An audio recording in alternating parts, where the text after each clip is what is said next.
Hello, everybody, and welcome back to Amateur Hour Sports for today's Toronto Raptors watch party in action. Today, we have the Raptors at home against the Chicago Bulls. Definitely a winnable game for the Raptors despite all of the injuries. We thought we'd have a little bit of help today, potentially, from an injury perspective. I'm just trying to change the light color, by the way. We thought we'd have a little bit more help from an injury perspective today, but that was not forthcoming. There were some hints as to some Raptors players returning. It did not materialize, so it's going to be the same lineup that we've been dealing with for the last little while since Scotty Barnes got, or not a little while, but since Scotty Barnes got injured. Let's see how the team fares today. We got Raptors basketball, ladies and gentlemen. That always means we can have a decent night no matter how that game turns out. And for the Raptors here, man, I thought we had a chance to be favored. I thought we had a chance to be favored, and in the end, we did not. We're still at home underdogs to Chicago Bulls, which is kind of embarrassing. I'm wondering if the Raptors have been favored in any game this season.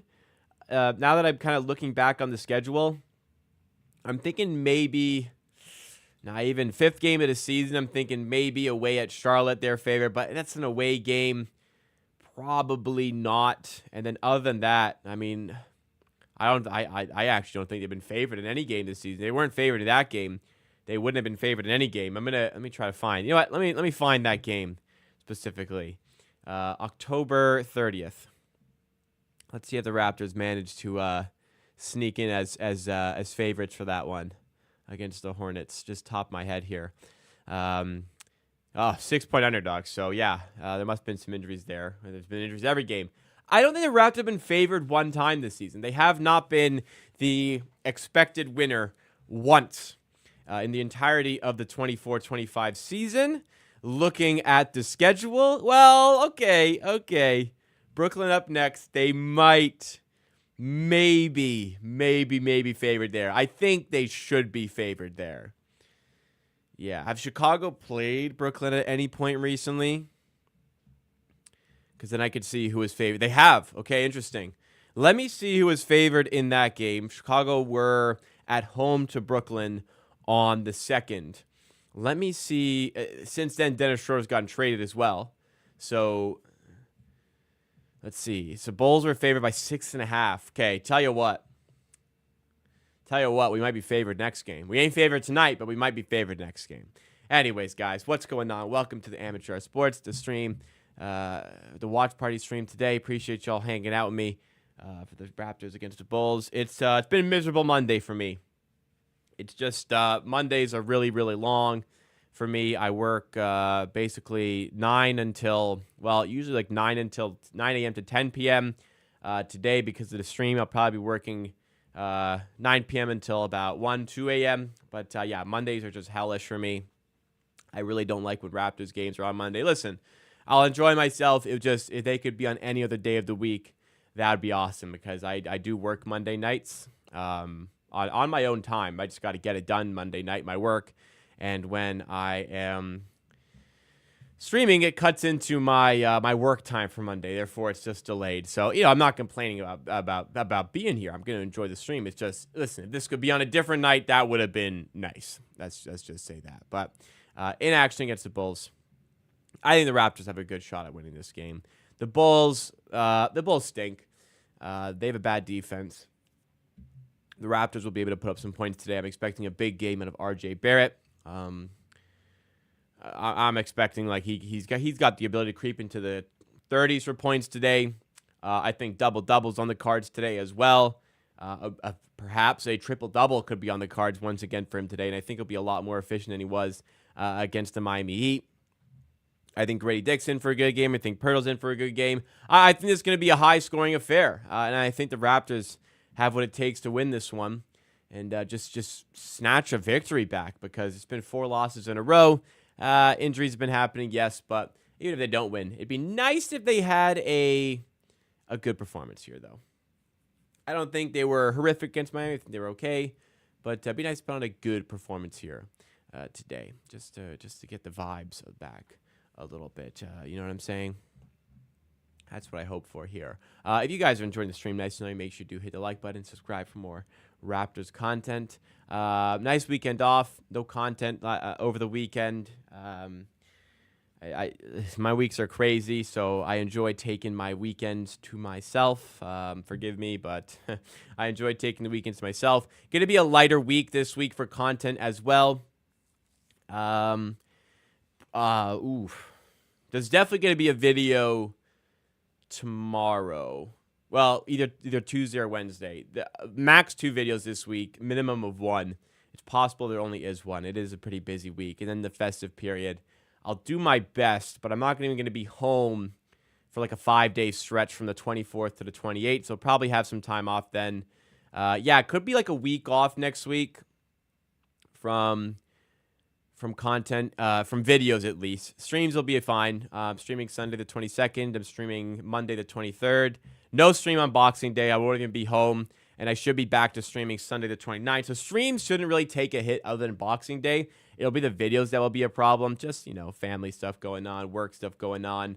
I want to get my work in early so I can get more of the holiday period of just completely doing nothing. And I think it'll be a nice refresh, nice reset. And hopefully the festive period as well, the Christmas period, can be a good refresh for the Raptors as well. I know they have still a bunch of games. Like, we've had some time off with the NBA Cup. It's only been 2 games in the last week.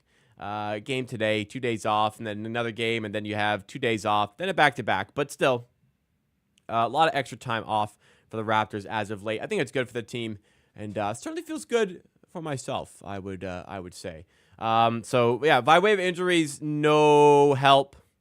No help from the likes of Emmanuel Quickley, who's still out, and no help from Bruce Brown, who remains out. Now, the issue was, or at least where, not the issue, but where let me see if these are still up. Rumors, I guess, started to pop up were as a result of some posts made by Scotty Barnes. Let me find that here from ya boy Scotty. Yeah, they're still up. So these posts on Instagram on his story caused a bit of a stir. He posted Bruce Brown rocking the Raptors gear with the eye emojis. He posted Emmanuel Quickley on court, rocking last on court for the Raptors. And I, along with many other Raptors fans, took this as, well, they're playing today. Like, this is the hint. This is the indication that Bruce Brown and Emmanuel Quickley are going to return to the scene today, going to return to action today. If you were here earlier, or maybe if you joined right before the stream started, that was the thumbnail and title suggesting Emmanuel Quickley and Bruce Brown would return. I kind of just assumed that those two would be back today based off the strength of that Instagram story from Scotty Barnes, but that has not materialized. They are not back. As far as Bruce Brown, the story is the same. He's revamping his conditioning. It's starting to get a little bit annoying how long it's taking the conditioning. Like, I'm sure my guy is plenty conditioned at this point. You know what I mean? They're trying to trade him. Maybe they're holding him out just as long as possible, just to make sure he's absolutely positively 100%. I don't know. For Emmanuel Quickley, it would have been a surprise to play today. I saw the post, like, oh wow, he must be playing based on that. But it was surprising to see that because he's dealing with the elbow injury. The earliest he was supposed to be back was the 19th, which is a few days from now. That's on the Thursday this week. But he's dealing with a UCL injury. Not a lot of precedent for how long that should take an NBA player to return. Thankfully, it is his non-shooting arm, but he doesn't look like it doesn't look like he's around the corner or anything either. With the reports that came out today, let me see. Barnes, by the way, he could be out at some point, but Barnes is out of his walking boot. He participated in some shooting round today. Not clear for full contact as of yet, but they're hoping to ramp him up tomorrow. Not sure if that means full contact, but hopefully ramps up for tomorrow. Quickley is now using his left arm, but has no practice clearance. So Emmanuel Quickley is not even practicing as of yet. Maybe if I was more in tune with these injury updates, I would have known that, okay, obviously Emmanuel Quickly's not playing today, but he is back using his left arm, left elbow. But yeah, like, he's using it. Like, we are not at the point where this guy's coming back to action. And with the way the Raptors season is poised, 7-19 record going into game number 27, I don't suspect that they are in any sort of rush to get him back out here on the court. Just kind of is what it is. Yep. Let's say what's up to people in the chat. We had Batucci here earlier, Dak Canadian as well. Toronto Raptors Trinomus in the chat, and John B, along with two of our fantastic members. Jay Conda, a Stream OG and a 12th member. Thank you so much for joining, Jay Conda, once again. And Toronto Walker as well, saying, I took the under on this game, 240 points. I don't know. Bulls defense is really, really bad. I don't have a strong lean. Well, at 240, you got a good price there. It's come down to 239.5. Just to the over, though. I mean, look, you got decent close on that. It looks like you got some close on that. Closing line value. I didn't have a strong feel for it. The Bulls suck on defense. It's a high spread. But, again, it's a high spread. You're asking for these guys to make some shots. We'll see. I guess we'll see. I actually have been on the Raptors here today. I kind of like the Raptors regardless. And then I was also kind of hoping, like, okay, hopefully some injury news goes in my favor. Some of the guys return and makes this one look even better. But it still has come the way of the Raptors since this morning. So I've got money on the Raptors today to cover the 1.5 point spread. That's down to 1. I don't really like it at 1, but 1.5, I was comfortable playing. Let's see how it goes. Okay, well, the reason I got good close is because Zach LaVine is not playing. I did not see that Zach LaVine was going to be out today. Wow, Zach LaVine only worth 0.5 point in the total and 0.5 point in the spread. I thought he'd be maybe a little bit more than that. Brad Moxley says, who scores the most points in the Raptors Bulls game tonight? I say Barrett. I also say Barrett, especially with Zach LaVine out. I won't count out Nikola Vucevic, who has been just sensational. See, I'm a big Nikola Vucevic hater, but goddamn, is he playing well this season? Some of the numbers, defensively, still not great, but some of those offensive numbers, God. Have a look if you haven't seen, man. Nikola Vucevic is playing out of his mind this season. He's actually in all-star mode a little bit this season. Yeah. LaVine was a game time decision, so he's not. But yeah, not playing. Not playing. Let's see. 20th loss for Raptors tonight? No, I think they'll win. I mean, they can lose, but I think I feel like they will win today. I think I like how they look here. Zach LaVine is not supposed to be long-term, but he is out for this one for the Raptors starters. It is the same. Actually, excuse me. It is not the same as the previous game. It is essentially the same. Jakob Poeltl will start today. At least that's what we have been led to believe at this point. Back spasms crept in right before the Miami game, so anything can happen. However, starting 5 for the Raptors today should be RJ Barrett at the 1, Grady Dick, Ochai Agbaji, Jonathan Mobo, and Jakob Poeltl. So still going with David Mitchell off of the bench. For the Chicago Bulls, it is Kobe White, Josh Giddey, Ayo Dosunmu, Patrick Williams, and Nikola Vucevic. This is a small team. Yeah, this is a team that's a horrible defense. A lot of points going up tonight. We'll see who can win what could turn into a little bit of a shootout here at the Scotiabank Arena. Yeah. Vucevic was always a good offensive center, but he's ass on defense. Mega ass on defense. Well, always good on offense is an interesting way of describing him. He's always been a talented player on offense. Does he put those talents in the right spots? Not always. This season, he absolutely is.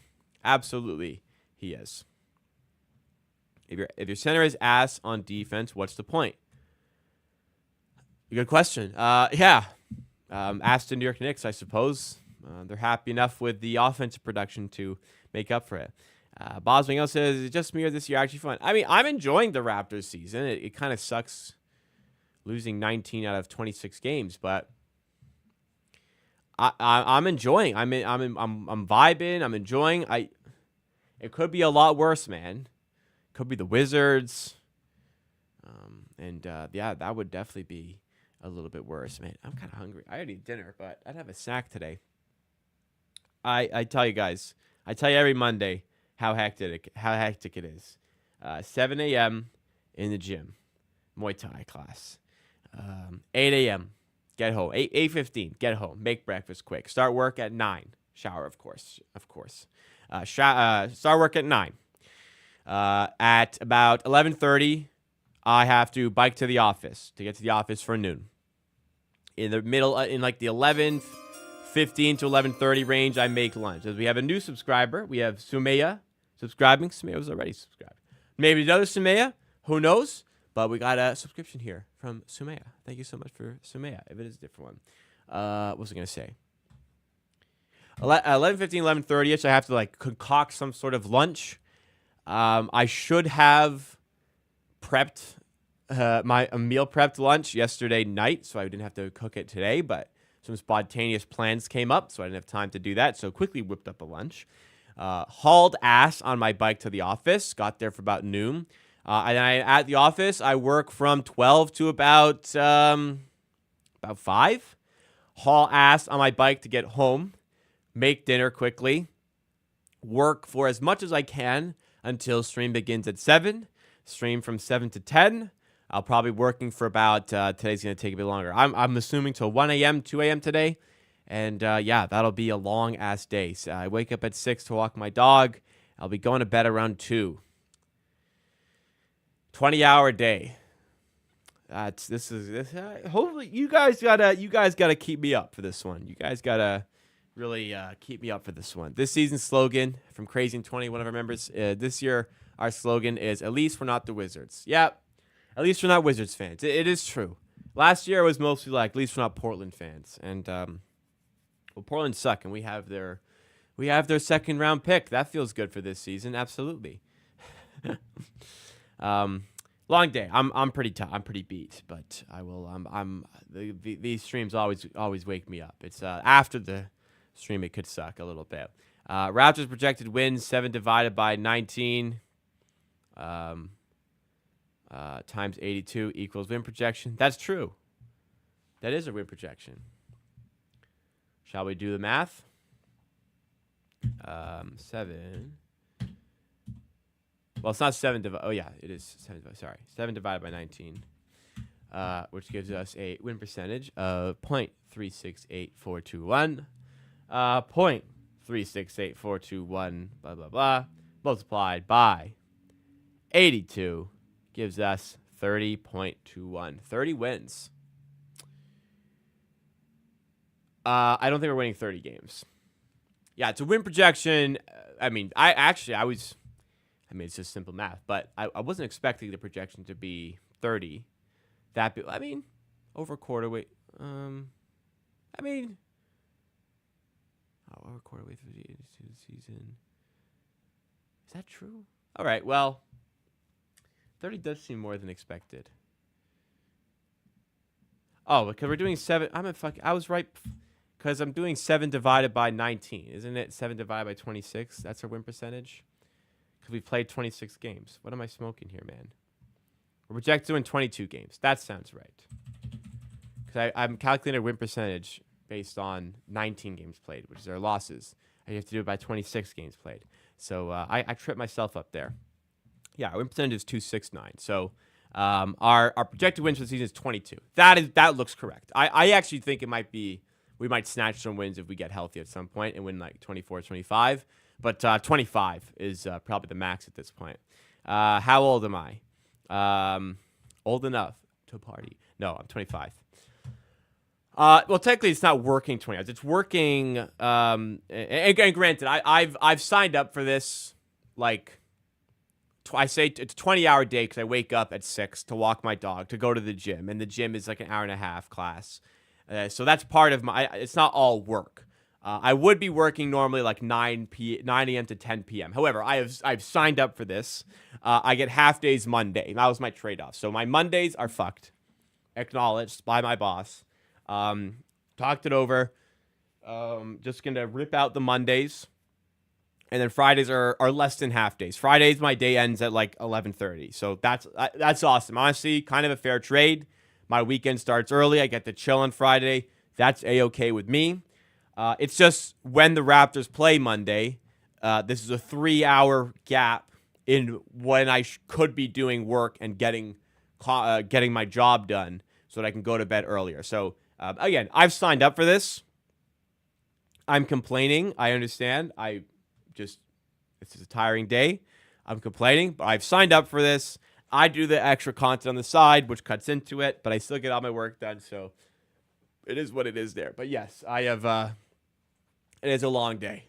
Hopefully, well, actually, I can't really sleep in tomorrow either. So, well, you know what? It's almost Christmas. I celebrate Christmas. I'm going to have probably 5 days no work. That'll be a nice little recharge there. Just got to grind through and get to that point. I got some fun plans for this weekend as well. So just gonna grind through it. Do it while you're in your 20s. Well, yeah. I will survive. I will survive. But I look, if I didn't do the Raptors stuff, it'd be a whole lot easier because I could just be done work by 10. I ain't built like that. We're here to do the Raptors content. We're on with the show. You know what I'm saying? One reason it's fun is I do not care about getting a number 1 pick. Love the top 6. It is nice to not, well, I mean, Cooper Flagg is quite the prize, but there are some really good players in the top 6. I'm not stressing the lottery as of yet. Who knows where the Raptors will end up? There could be unlucky lottery luck. There's nothing you can do to control that, so I just don't really think about it at this point. How close are you following the draft prospects? Not really at all. Like I've kind of just outlined like how rough my schedule is. I'm very busy. In the times I'm not watching NFL or like other sports I follow closely or working or doing Raptors content, I just like I do need to have some non-sports moments, especially, you know, like I have a girlfriend, I have a dog, I have friends I want to see. There just needs to be some points in the week where it is not dominated by sports. So college basketball has just always taken a backseat there. It is just not in my weekly schedule. There's just not enough space for it mentally or time-wise. So I haven't really been following prospects closely.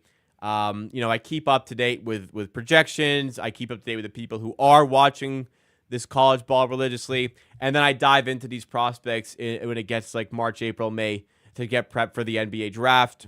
I do the best that I can there. Am I the best at covering it? No, but I think I do a pretty good job, especially considering I spend the whole year dedicated to the Raptors and the rest of the NBA. But unfortunately, college basketball is just not in the mix for me. It's just, and I don't think it ever will be, to be honest. Well, I guess if I had like, if this content creation ever becomes full time, then I would certainly put in more work there. But also, like, I'd put in more work elsewhere to the content. Like, yeah, it's nice to follow these prospects, but also, like, who the hell, like, what percentage of the fan base? I mean, I don't usually think like this when I make videos, like, what percentage of people will actually give a shit about this. You kind of have to think that way. In the end, if I want to talk about something, I will. But there's a small percentage of people who would care about, you know, a potential top 10 pick in December. It just, you know, we're focusing on the Raptors here, right? Do I think Barnes can make the All-Star team? Absolutely not. Like, I'd say like pretty freaking close to like 100% Scotty Barnes would not be an NBA All-Star this year. He's played in 14 games. In those 14 games, he's put up good numbers. Not numbers I would suggest are like they're really good. Look, some of it's really good. I wouldn't say these are all-star numbers, though. 20.6 points, 46% shooting from the field. Effective field goal percentage of 52. Let me see true shooting here. True shooting of 55. Like, pretty good, but, like, I mean, it's average for the NBA. I mean, look, 7.4 assists, 8.4 rebounds. I'm not going to sneeze at that, but the 14 games played will be a problem. Absolutely. Like, you're just not going to get into that conversation with 14 games played. Who knows when he'll be back?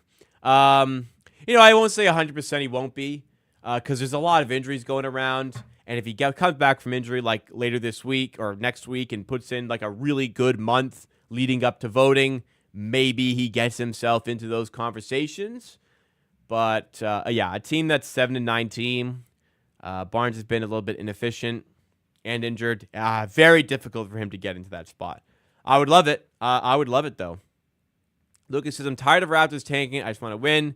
But don't you think we should maybe try and push something when quickly Brown Barnes come back? We have a good team. I'm pretty much past that at this point. I'd say I'm past the idea that this team is going to be competitive. The reality is they just aren't healthy. They haven't been healthy. We haven't had Barrett, Quickly, and Barnes play together this season. Or have we? I don't even think Barnes, Barrett, Quickly have shared the court at any point this season. Correct me if I'm wrong. Yeah, I mean, this is your opportunity, man. It's a really good draft class. You got to maximize that. I'm beyond the idea this team can be competitive. I mean, not the idea. I'm not beyond the idea, but I'm beyond wanting to be competitive. I'm like record-wise, I'm enjoying the competitive nature of these games. As far as like win-loss, though, I'm beyond the desire for this team to like try and make the playoffs. Like prime chance to get a star in this draft. Take that opportunity. Chalk this one up to an injury disaster season. Find a real fucking piece in the draft and move from there. See where you can go. That's how I feel about this season. Yeah, tanking is the way to go at a certain point. Now, that's never going to bring me to be watching one of these games on with you guys at a watch party. That's not going to bring me to the point where I'm rooting against the Raptors. That will never happen. But when the game is done, dust is settled, I might go, okay, well, losing this game by 1, we played well. That's a pretty good result to me. Lucas says, is Cooper Flag really going to change this team massively, though? Yeah, I think so. I think he'd change a lot of teams drastically. And I think there's at least a couple guys you could say from this draft class, including Cooper Flag. I think there's a couple of guys you could look at and say, yeah, that's a franchise-changing player. That's a guy that's really going to take your team to another level. Ace Bailey is in that conversation 100%.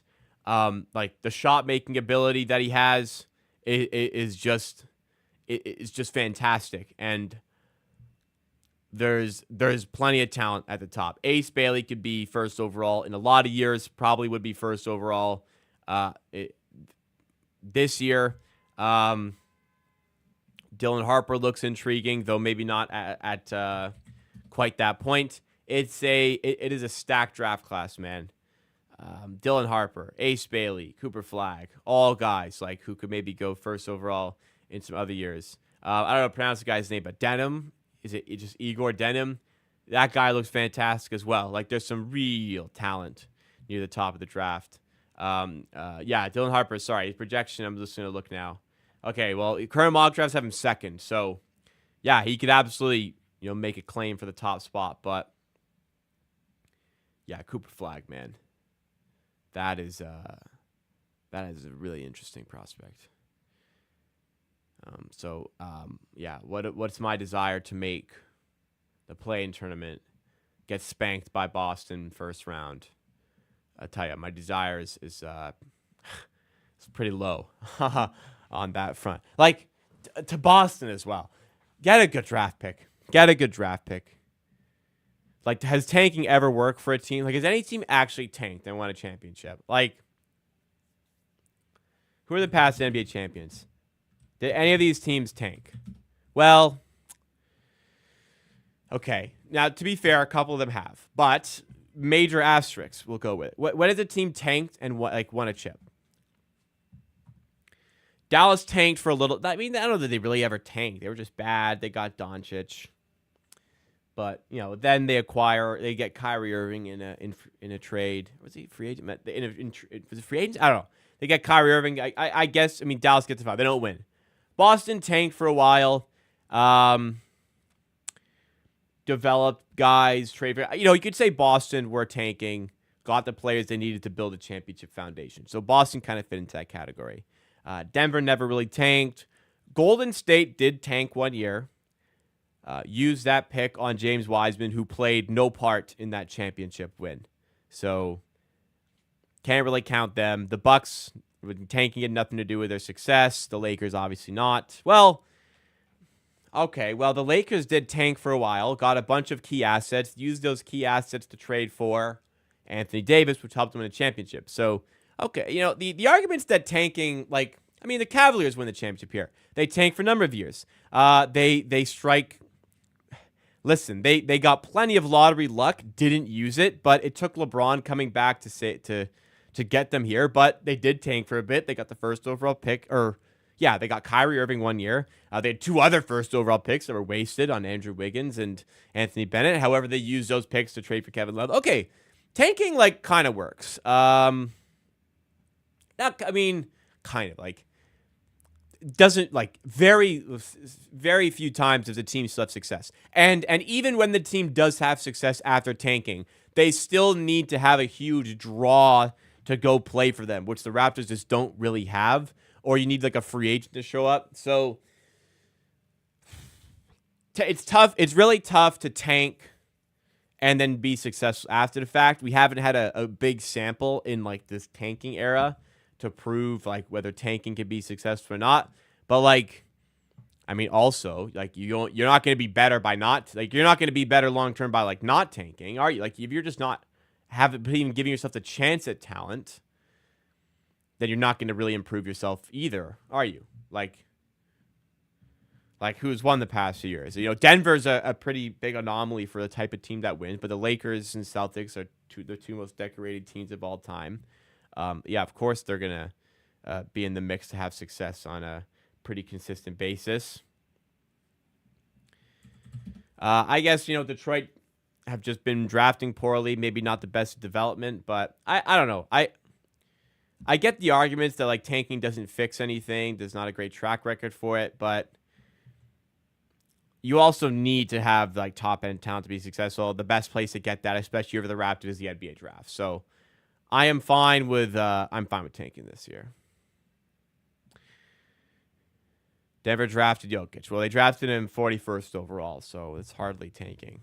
But yeah, for Denver to get to this level, they drafted a future 3-time MVP. So whether that's first overall or 41st overall, they had to get him in the draft. You give yourself a better chance at getting talent in the draft by having a better pick. What are my thoughts on Jakob trades? Wait for an offer you can't refuse and take it. If not, just keep him.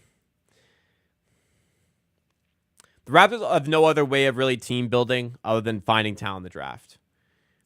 Trades are great to bring in talent. The Raptors are good at that, it seems. But you need value to trade to get these good deals. Get that value through the draft. That's what they got to do. Jokic is just a classic second-round pick. A lot of second-round picks get drafted during a commercial, but it is kind of funny that a Taco Bell commercial was playing before, as Jokic, a future 3-time MVP, got drafted.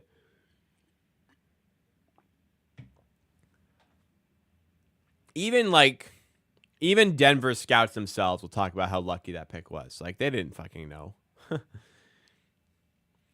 Jakob Poeltl to the Grizzlies for Smart, and Grizzlies 2025 first, and then Smart being shipped to the Rockets for another first. 2 firsts I think you got to take, but first round picks are premiums this year. Man, the aprons.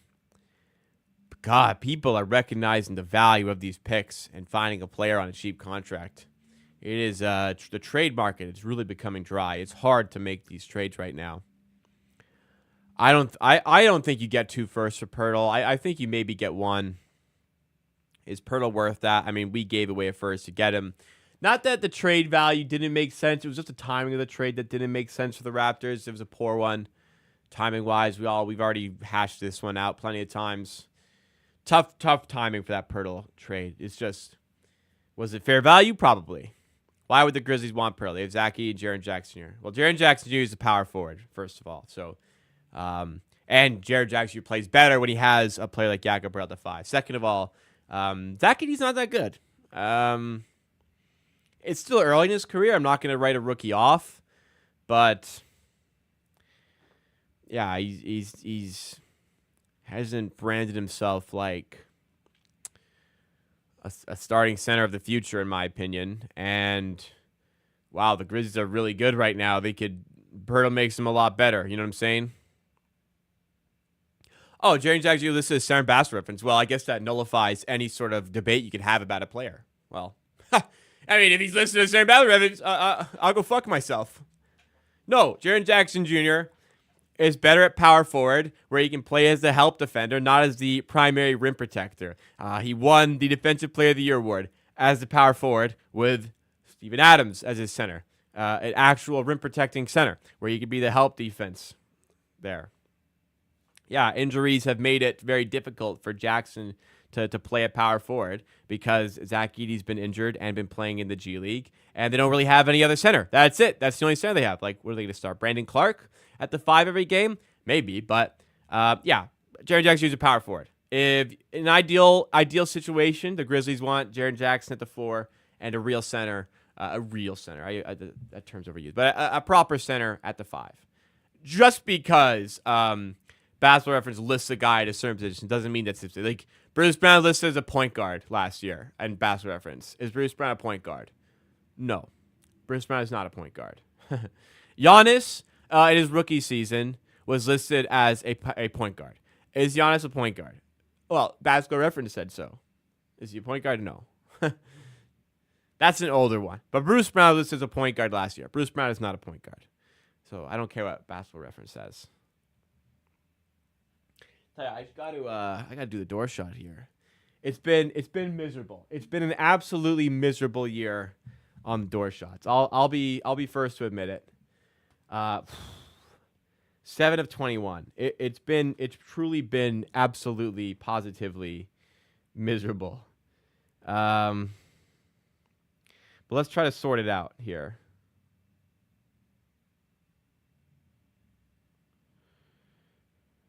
Sorry. Something.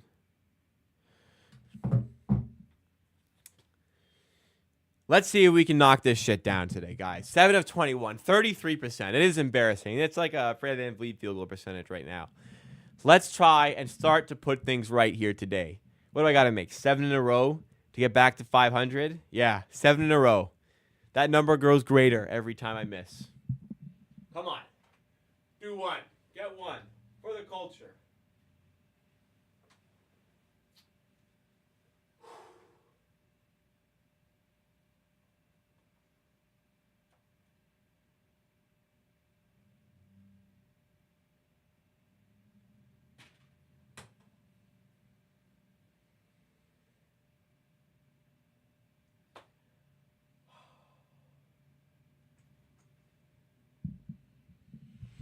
We got one. It took a while. Yep. We got one. We got one. All the stuff.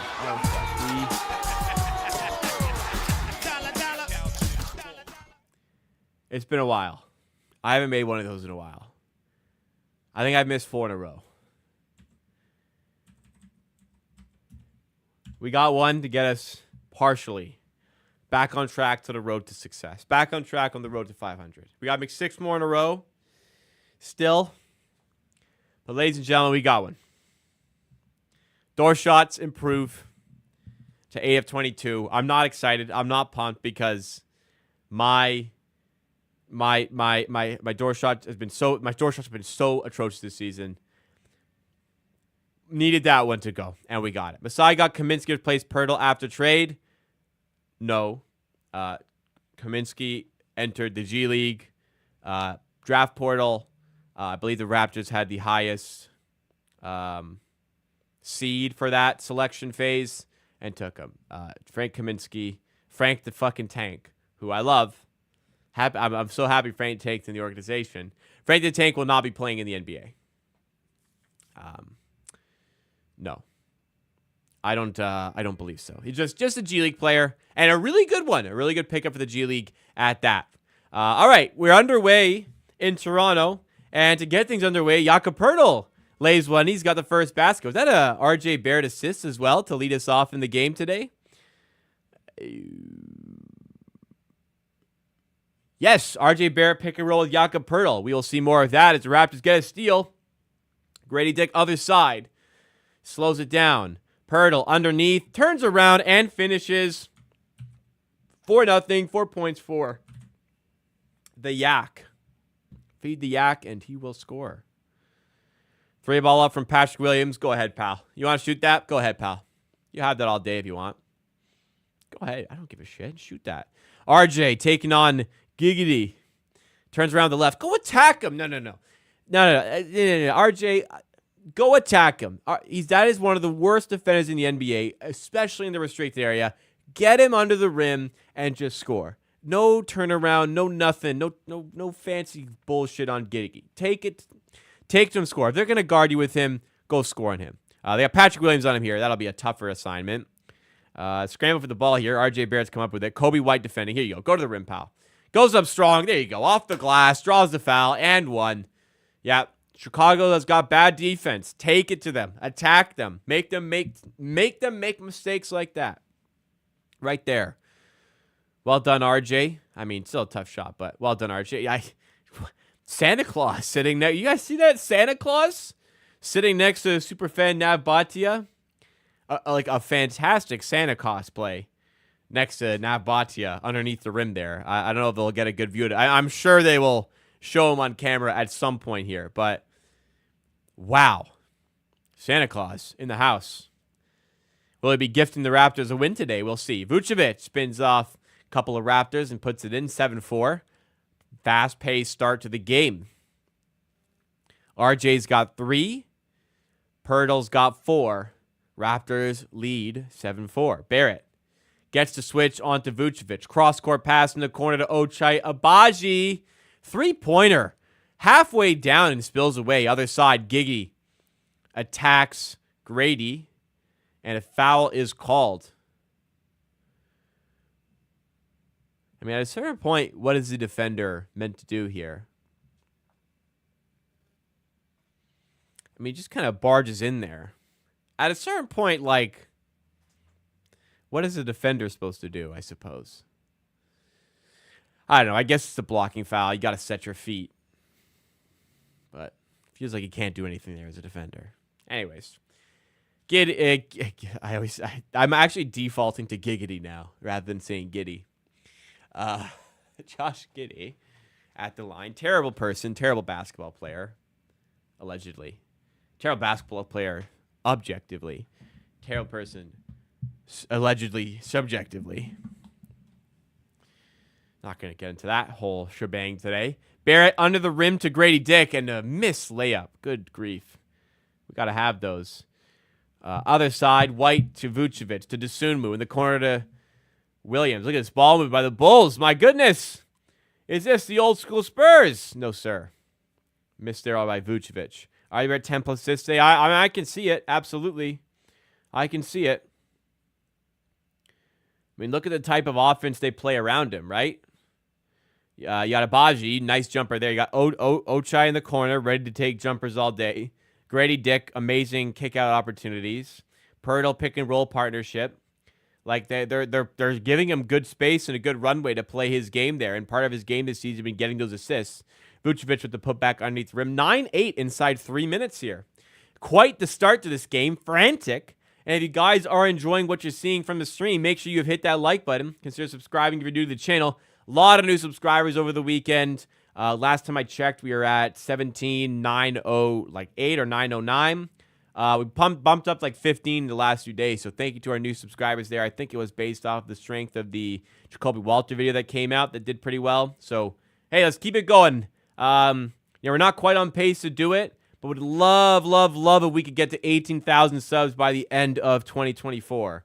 Hit that milestone. Williams in the corner to Kobe White for 3. Knocks it down. And the Bulls have their first lead. They lead 11-9. 8:38 to go in the first quarter. 8:33 here. 8:32, 8:31, 8:30 if you feel like syncing up with me. Poeltl on different wavelength to RJ Barrett. Turns it over. Giddy. Dump off to White. Now Williams. Agbaji defending. Stay strong. And Williams spins off, lays it in. Timeout. Yeah, timeout, Raptors. Good time out here. Let's just cool it down. Let's get it sorted here. Let's get ourselves back on track and get some stops. High-scoring game, though. It's going to be some ebbs and flows, it seems. Going to be some runs either way. That's just what we're going to see today. I'm going to clean up a little sec. God, I'm tired. Grady Dick was on Shackton and full yesterday for what? The Chris Boucher dunk off his head? Not dunk, but like the pass off his head. Can't think of what else Grady Dick could have been on for other than getting the ball hit off his head. So let me know if you let me know what it was on for.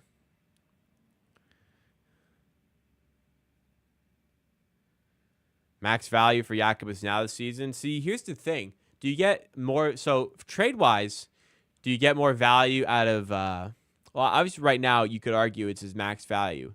Is his max value just keeping him and letting him play basketball for your team?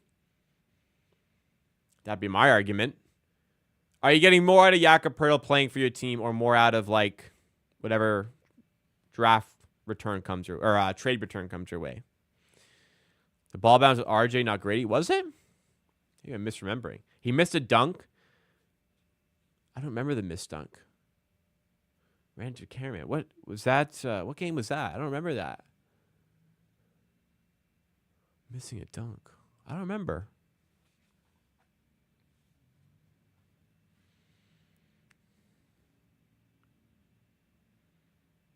Any of you guys use skip the dishes reward points? Like, I feel like you get like nothing out of it. Also, like, it's really expensive to get food delivered. I don't know.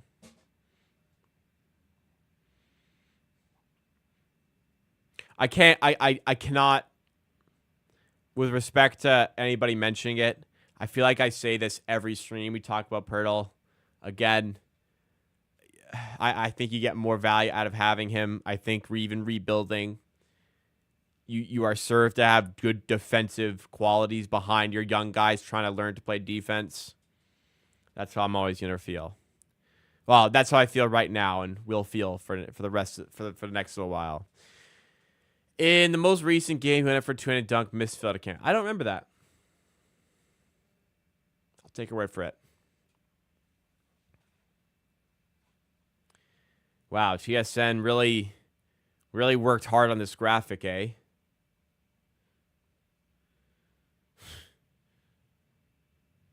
Wow, Bruce Brown, that's a nice fit. Look at that. I love that denim shirt. Man, I would love a denim shirt like that. Bruce Brown got that shit on today. RJ Barrett to Poeltl. Lobbed up to Abaji. What a feed by Poeltl. Who centers diamond like that? My God. Well, Jokic. And the Raptors put it to a 2-point game. Nice play out of the timeout. I'd rather Tank get some good draft picks. Well, listen. I would rather Tank get good draft picks for Poeltl. Yeah, that'd be swell. You have to get good draft picks for Poeltl for that to come true. And I don't think you can do that right now. So, yeah, if you get a deal you can't refuse, absolutely trade Poeltl. But I don't think that deal is coming our way.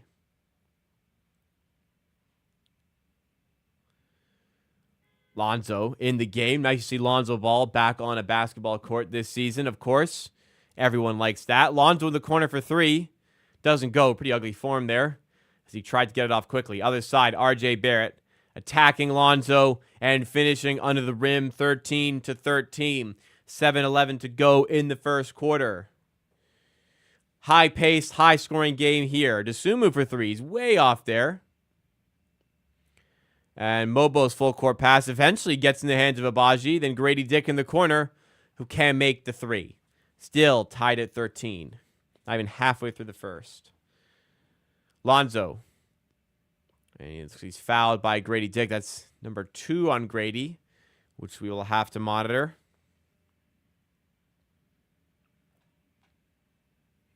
Man, what a feed by Poeltl there. Amazing pass. Perfect pass, and Abaji throws it down. Nice to see.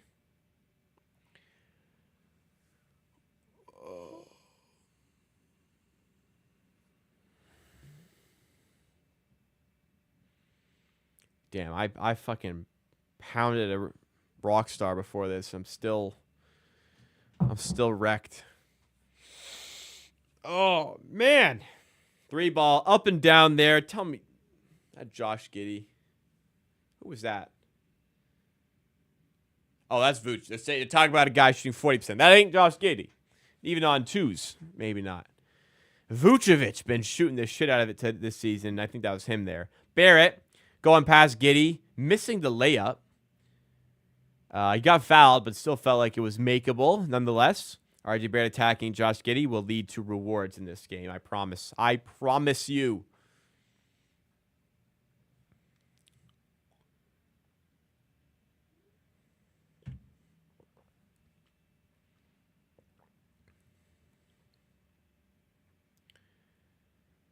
RJ first free throw is good. Raptors down by 2 here. Chance to make it a 1-point game.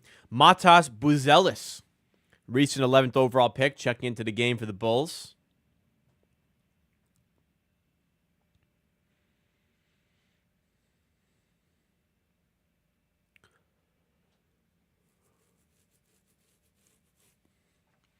Reminder, if you're enjoying the stream, please make sure you have hit that like button.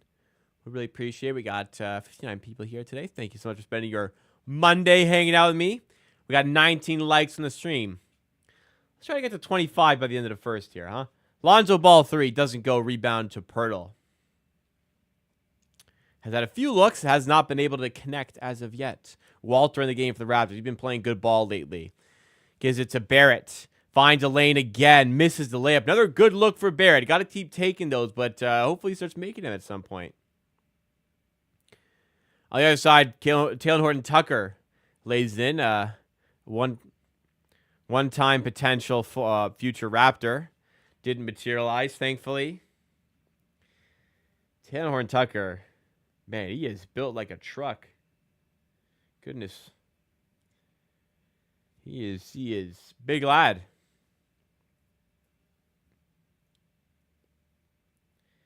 That Canadian, sorry I'm a bit late. How'd the door should go today? Well, I've got good news. That's what I got to say about that. We finally got one to go today. I even do the replay on it today. It was a swish. Normally I'd be like all over that, but you know, it's like Chris Paul hitting a huge 3 to cut the lead to like 37 or whatever it was. Like, yeah, cool, but we got a long way to go still. But thankfully, there's a lot of season to go, you know? Boucher underneath the rim. Man, I roast him, but Giddey with the good block underneath the rim. Matas Buzelis doesn't get the layup to go. Rebound to Lonzo. Taylor Horton-Tucker for 3. Connects again. Brooklyn got 3 second-round picks for Schroeder. We must get more for Pirtle. Well, yeah, more for Pirtle, though, is like a first. Like a late first, I think. Bottom 10 pick in the first round of the draft is probably what you'd get for Pirtle. I'd rather have Pirtle than have that pick. Wow, what a pass by Lonzo there. Chris Paul was the huge cut. It was to 42. Wow. I remember I think I was streaming for that. Yeah, I think I was streaming for that game. We did a watch party, and it was just kind of like, what is going on here? Like, just demolition from start to finish. It was such a weird one.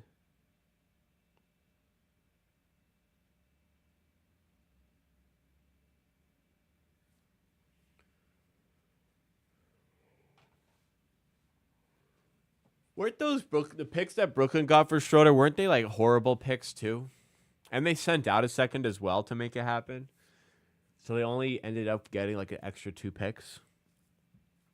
I feel like they could have gotten more there. That's when Luka became Devin Booker's father. Yeah. That's still a fun rivalry even today. Lonzo to Jalen Smith for 3.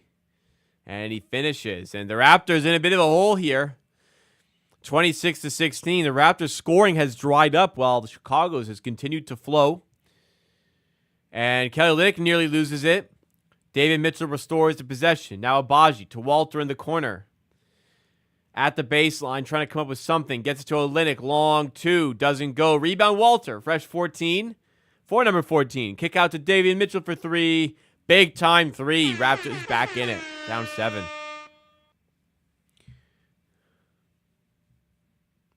The Washington Wizards are not serious. The reason is Poole and Kuzma for shit like that. That Canadian. Unserious team, unserious players, unserious franchise. Boucher to Abaji for 3. Doesn't go. Had a good look. Lonzo, full court pass to Buzelis. Throws it down. Wow. What a pass, Lonzo Ball. God damn. Lonzo Ball, what a player. It's such a shame he wasn't able. Well, it's such a shame he's had all these injuries because he is a really good player, man. Passing, 3-point shooting, defense. Wow, is he a point guard built for the NBA, man? Shame, shame, shame, shame. You feel for him. You got to feel for him a little bit.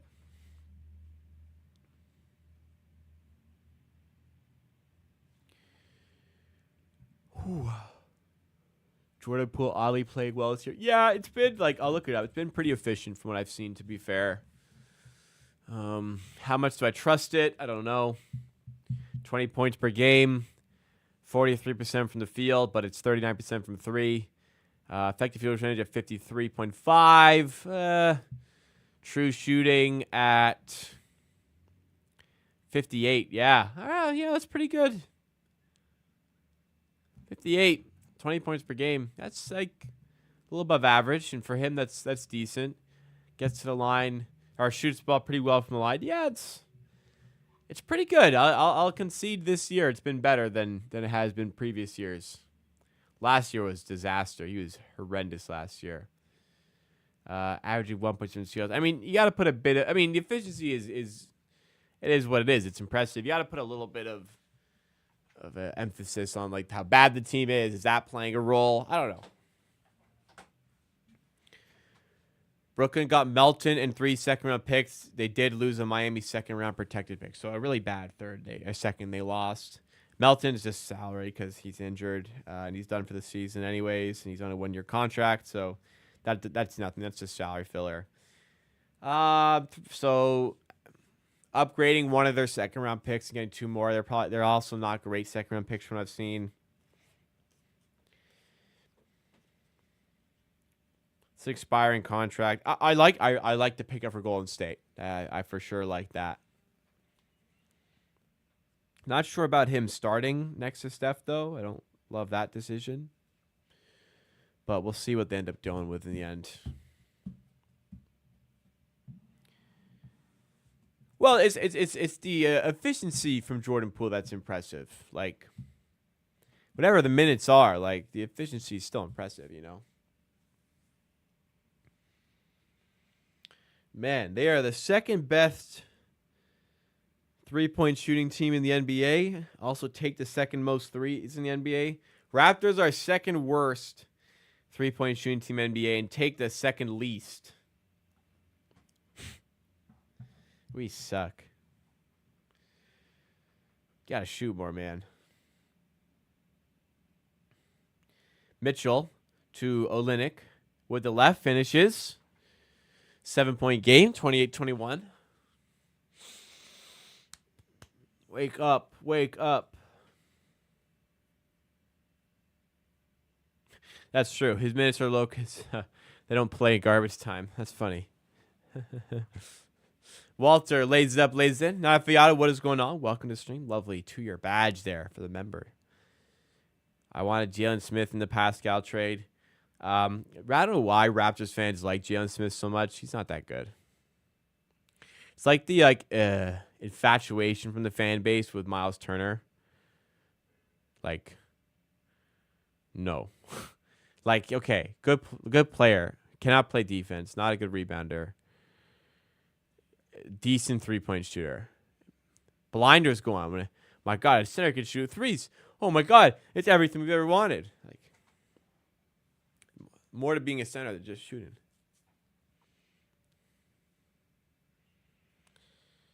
Jalen Smith, decent backup stretch 5. Like, okay. Okay. He's a decent backup stretch 5. We will see. Look at that. 905 Yada. Re-upping the membership. It says 24 months, but you already had the 2 months back. I'm not sure, but thank you so much for sending that in. 24 months, man. Where does the time go? Thank you so much once again. I really appreciate all the support over the last couple of years. Boucher to Kelly Olynyk here.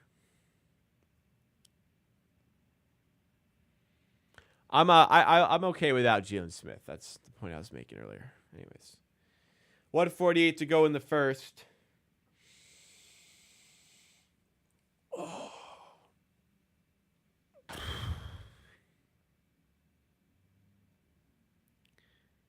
Garrett Temple has checked. What the fuck? Garrett Temple is in the game.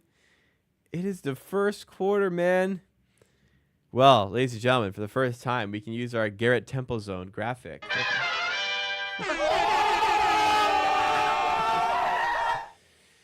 Wow, how about that? We've entered the Garrett Temple zone in the first quarter of this game.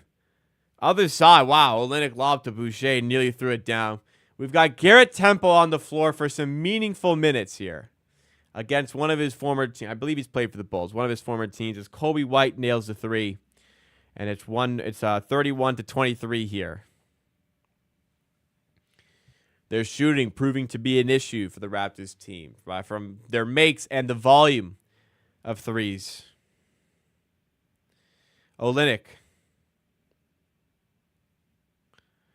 to Temple. What's Garrett got? Shot clock winding down, turns it over. Other side, Kobe White for three. Doesn't go. Rebound in the hands of Olynyk. Raps could use a bucket or two here to end off the quarter. Recoup a little bit of this deficit. Down by 8. Mitchell with Buzelis defending. Gets the screen from Temple. Kicks out to Temple. 3 ball is up.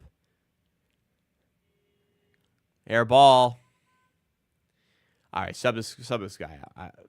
Dark, what are we doing here, man? What are we doing here, man? You don't gotta play him. Surely we don't have to play him. We ain't that down bad. Shot clock, game clock separated by 2.5 seconds. Horton Tucker with it. Horton Tucker right to the rim. Reverse layup is good. 10-point game. 6.9 seconds for the Raptors to come up with something here right at the end of the quarter. Walter has space for 3. Doesn't go. Boucher on the rebound. Lays it in. All right. Good bucket right at the end of the quarter. But that'll do it for the first quarter. Raptors down 33-25. In a bit of a hole. Let's see if the Raptors can pull some back in the second half. We shall see. I'm gonna go quickly run to the bathroom, and I'll be right back with more Raptors Watch Zone content here. Drop a like if you're enjoying, and subscribe for more Raptors content. I'll see you in a minute.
Missed about 13 seconds there. We back. Down by 8. Here we go. Dasumu. One-on-one with Pirtle. I think he got the block. Did he get it? I don't know. It was a miss. He deterred the shot at the very least. May have gotten the block there. RJ Barrett to the rim. Draws another foul. Gotta have RJ being aggressive. And would not like to see a 5-benchman lineup anymore tonight. Olynyk, Boucher, Temple, Mitchell, Walter was the lineup to end the quarter. No, thank you. No, thank you.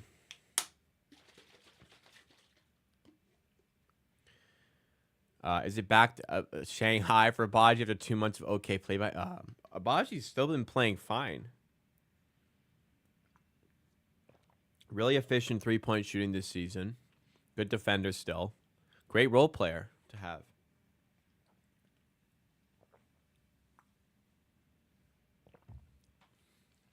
Yeah, this lineup's okay. But, Walter, Mitchell, Pirtle, Barrett, Mobo. This is fine. Colby White, stolen away in the hands of Walter now. David Mitchell attacking. Kick out to RJ Barrett for 3. Doesn't go. Rebound to Jalen Smith.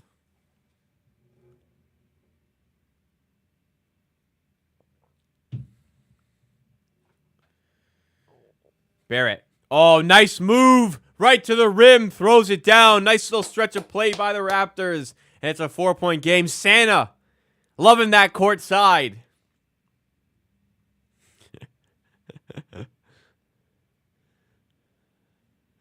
A top 2 pick, likely guaranteed Masai gets another contract. Also, wherever he doesn't, it'll be based on foreign estimate. If you actually, sorry, that's a loaded comment. For Masai, yeah, much of I had issues with him. I kind of at least know like where his head's at. He's not afraid of a tank. He wants to win. He's clearly got a keen eye for trades. It would have to get really bad for me to want to move on from Masai Ujiri's tenure because, like, you don't know what's out there replacement-wise. Like, some teams are just really poorly run, you know?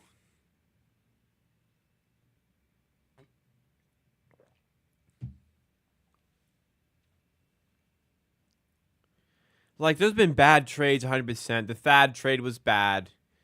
The Pirtle trade was poorly timed. There's some bad trades in there. There's some bad draft picks, but there's a lot of good stuff. That good stuff is dwindling, being overshadowed a little bit as of late, but there's a degree of trust overall that I have in Masai right now.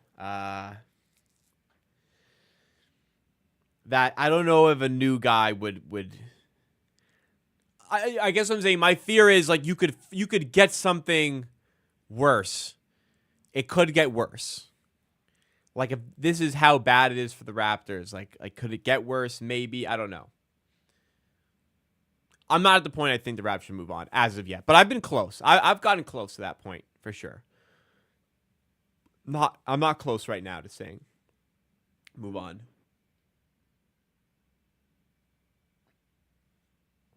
Yeah, it's up to Rodgers. Obviously, it's not up to me.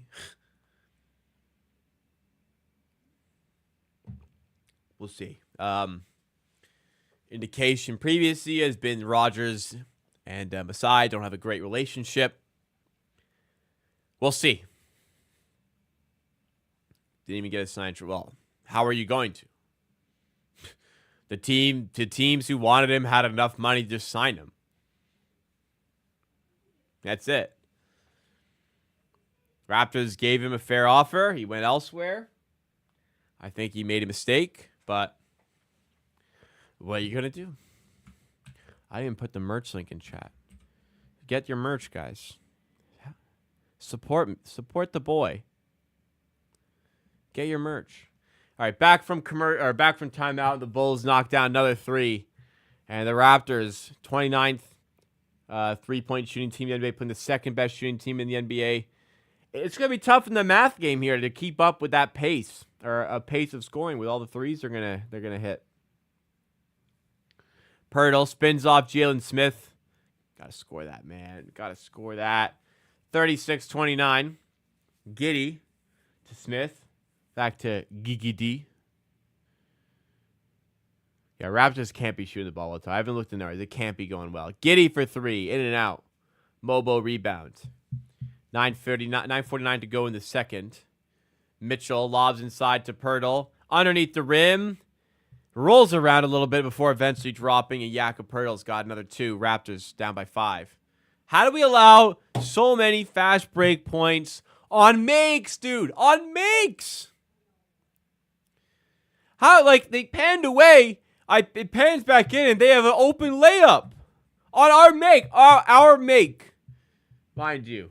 RJ loses the handle. Here come the Bulls again. I smell timeout. I smell timeout Raptors. I'm right. And right on cue. Raptors timeout. Yep.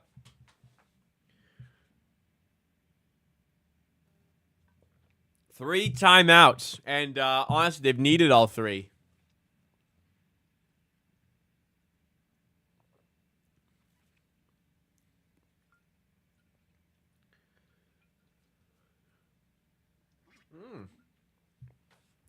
Rerunning the old Jingle Bells commercial.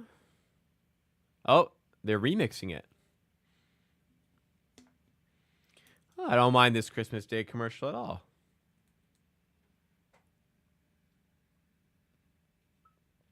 That did not look like Tyrese Maxey, dude. Oh, you know what? I actually kind of like that Christmas Day commercial they put up there. I actually kind of like. What do you guys think of that?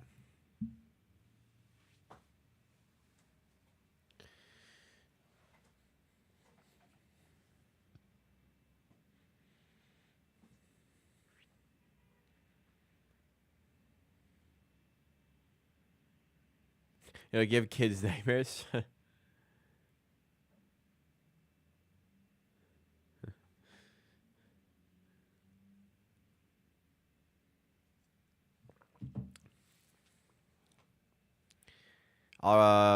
This is getting uglier than my ex-wife's mother.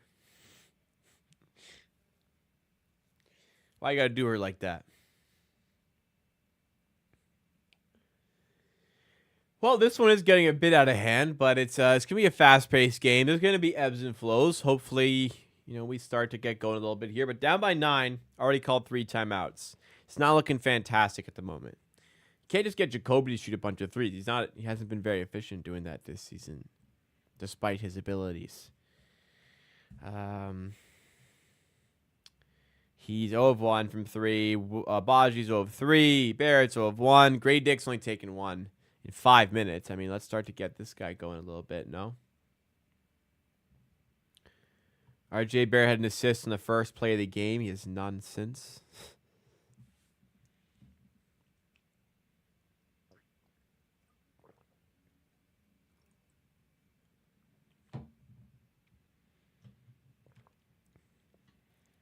That holiday pack Raptors shirt, I mean, that's got to be such like a horrible quality shirt you're getting for that.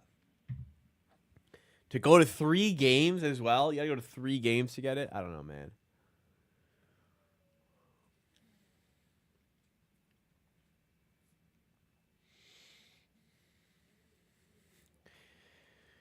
I don't know what this game would have to get to for me to just shut it off. It'd have to get to like 30, which I don't think it'll get to. But I could use some extra time for work tonight. Grady Dick, good look for 3. I mean, you drop a really nice play out of the timeout. Just doesn't drop there. Not much you can do. You drop a really nice play out of the timeout. Get your best shooter an open look. He just doesn't hit. It is what it is.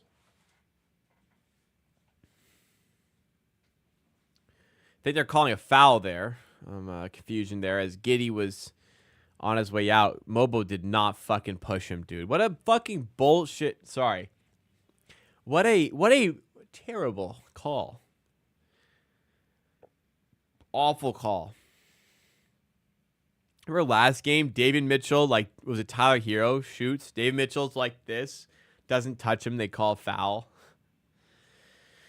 God, the NBA officials sometimes, man. Walter looks for Mobo underneath, batted away, but Mobo retains possession. Walter again, this time defenders are in position.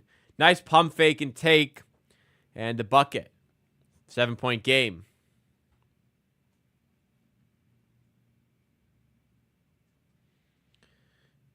Dosunmu to Lonzo Ball for three.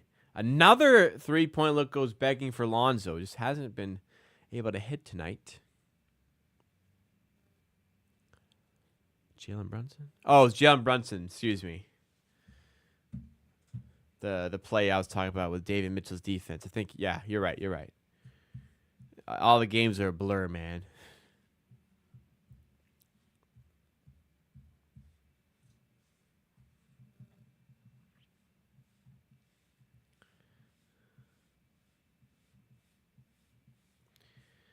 Cartilage transplant and a meniscus transplant. Man, it is incredible he's out here. Lonzo with it. One-on-one with Grady Dick. Three ball up from the corner and drops. That Phillips, I think. Yeah, AJ Lawson is here with the Raptors today, by the way. I'm not sure what Garrett Temple is doing that he's playing over Lawson. Like, what are we really doing out here? Pirtle to Walter. Elbow jumper. Ugly. 10-point game. Bulls in full control tonight. Vooch to Dosunmu. Switch on to Pirtle. Up top now to Lonzo. Inside for Vucevic. Deflected away by Walter. Raptors in transition with Abaji. And he's fouled.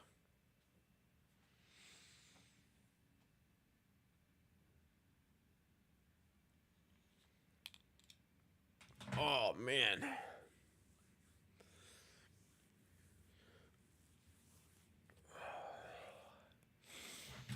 I am happy it's 2 days off after this. Whew, whew. Golly gee.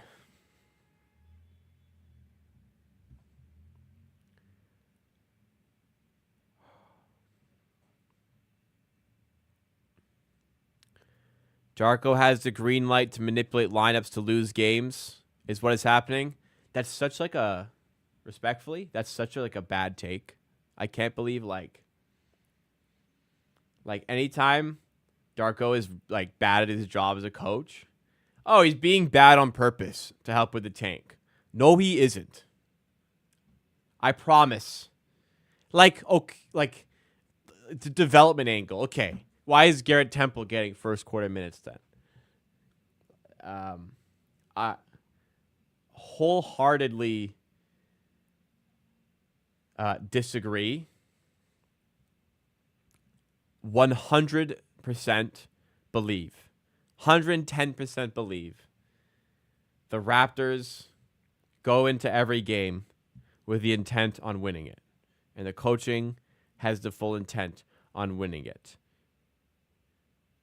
I don't think they put out bad lineups on purpose. What they might do now, this I will repel a little bit. The minute distribution at times, like if you're in playoff mode, like must win. Your starters get closer to 38 minutes, which they haven't been. The only pushback I'd have on my own take there is the sheer amount of minutes being distributed. As Barrett knocks down a big three there. But putting out a bad lineup on purpose is not what they're doing. I can guarantee you. Alan H says, what I remember is Alan H. The Raptors don't have a good lineup right now. Well, it's not about they don't really have a good lineup. You're not wrong. But there's lineups that are better than other lineups. And a full bench lineup, given the state of this roster, is not going to be a good... it's going to be the worst lineup you can put out, really. One of the worst. RJ misses the layup, gets his own miss, keeps his head in the game, knocks down the three. We love to see that. Brooklyn traded Schroeder because the record's too good. No, they traded Schroeder because it was an expiring contract. They got picks that they didn't have before, and that's more valuable than having Schroeder on your team because they're not playing for anything. And Schroeder was balling. They still got like nothing in that trade.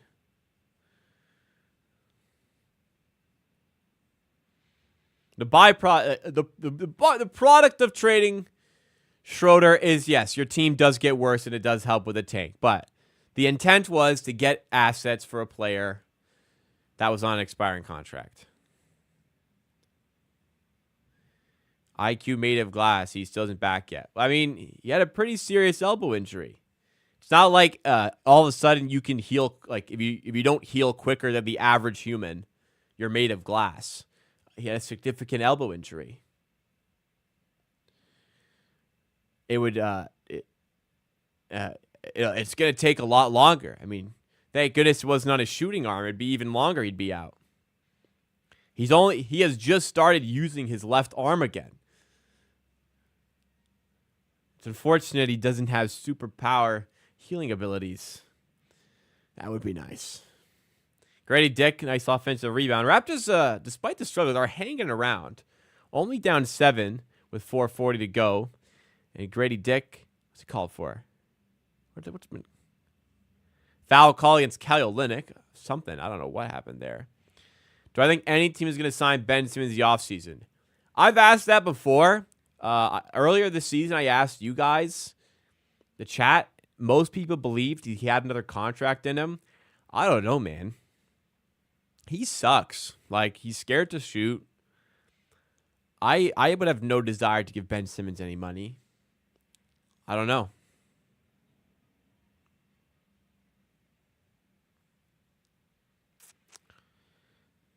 What Schroeder went for, like he tells you, likely Brown and Boucher.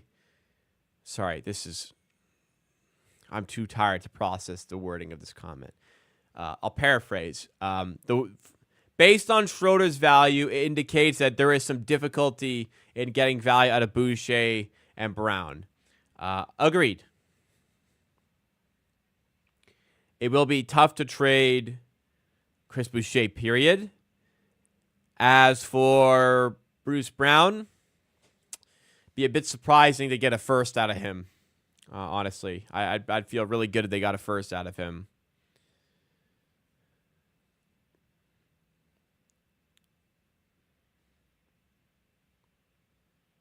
Darko can fix Ben Simmons. First of all, I don't think so. And second of all, I don't think anybody can fix him. Shot for confidence. He's scared to shoot because he might get fouled, and God forbid he has to shoot free throws. Like, maybe a team gives him a vet minimum, sees what he's got. Lakers maybe, but I don't know, man. 45-38. David Mitchell's pass stolen by Lonzo, who lobs it up to Horton Tucker, who throws down the reverse on the alley-oop. Wow, that was nice. That was really nice. Boucher outside to Mitchell. Now Olynyk for 3. Oh, pump fake. He got me too. Drives inside and draws the foul. He got me there too.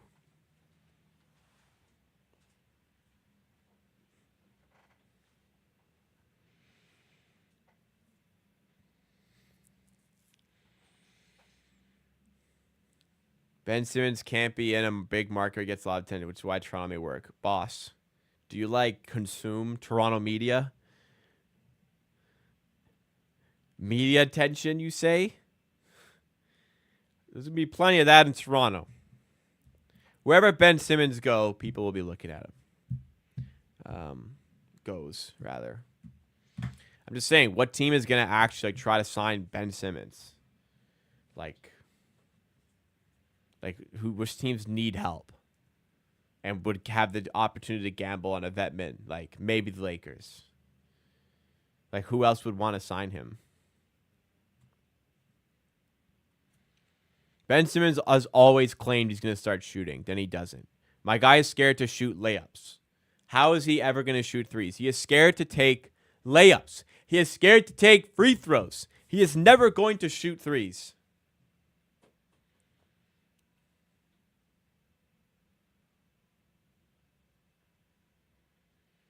Abaji to Olynyk.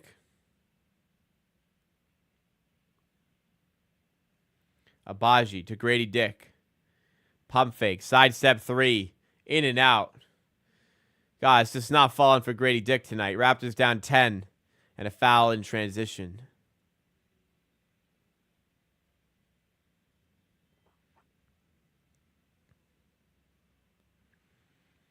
We struggling here. 308.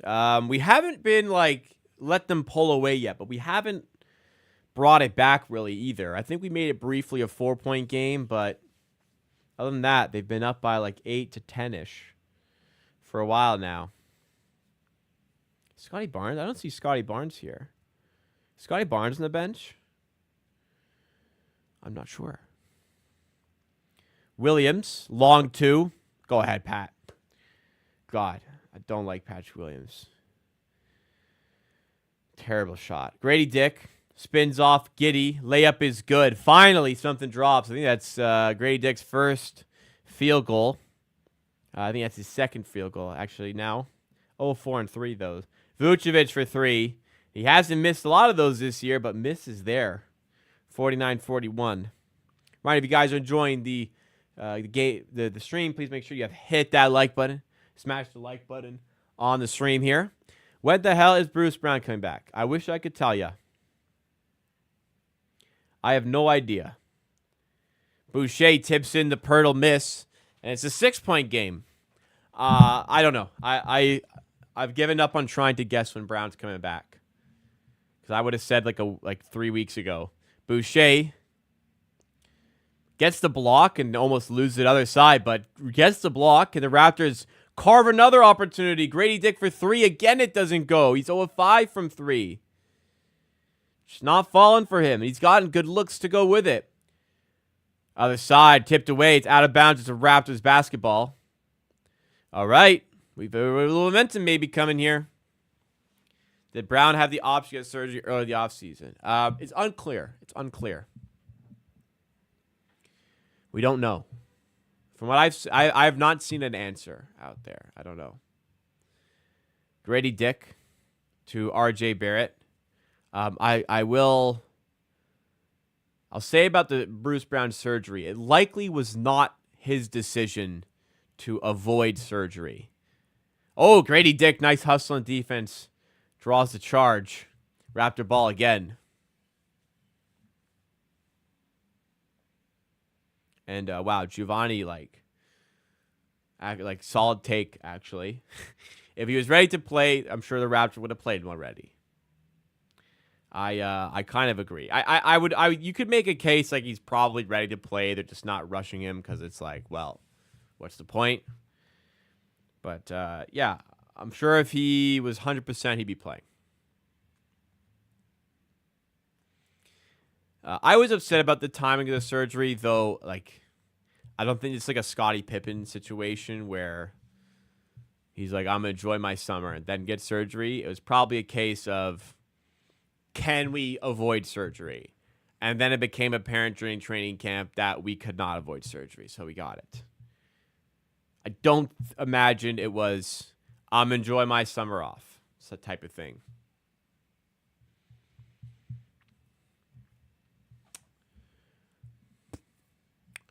How many likes we got? We got 30 likes in the stream. Thank you guys for hanging out with me on this Monday night. How's the football going? It's just started. Oh, we actually had a game earlier. I think we've had a couple games here. Vikings up 10-0. Falcons Raiders has just started. We got coach's challenge here, actually. Grady Dick. Oh, that left foot's up. That left foot's up. I don't think that's a charge. Or does it come up because he gets hit? I have to see it again. Hang on. I'd have to see it again. That'll be you know what? That'll be tough to overturn. I think his leg comes up because he gets hit. That would be I'd be a bit upset they overturn that. Let's see.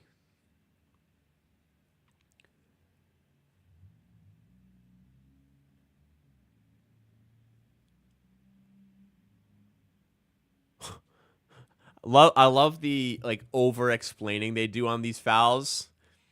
I guess it's like good so you're completely clear on the ruling, but the call is upheld. Grady Dick draws a charge. Raptor ball. Nice job by Grady on defense. Chicago loses their their challenge.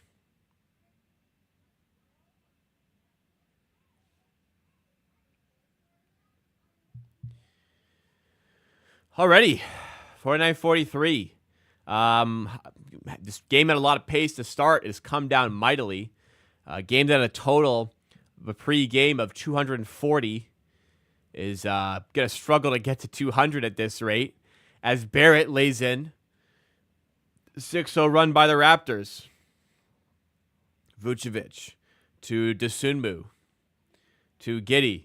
Horton Tucker for three. Doesn't go. Rebound Abaji. Abaji to Barrett. Now Pirtle. Abaji again. The two-pointer gets it to go. Rattles around and drops. Allen asked if it's time for the Raptors to change their head coach. Good question. I'll answer that at halftime in just a second here. Horton Tucker open for three. Doesn't go. Giddey on the rebound is fouled. And had a chance to end the 8-0 run by the Raptors with a free throw here. Boucher, I mean, he does this every fucking game. You know what? He's probably right. That's not a foul. He's right. Every game, Boucher asks them to challenge a call against him. I mean this as respectfully as possible to Chris Boucher. They are not challenging for you.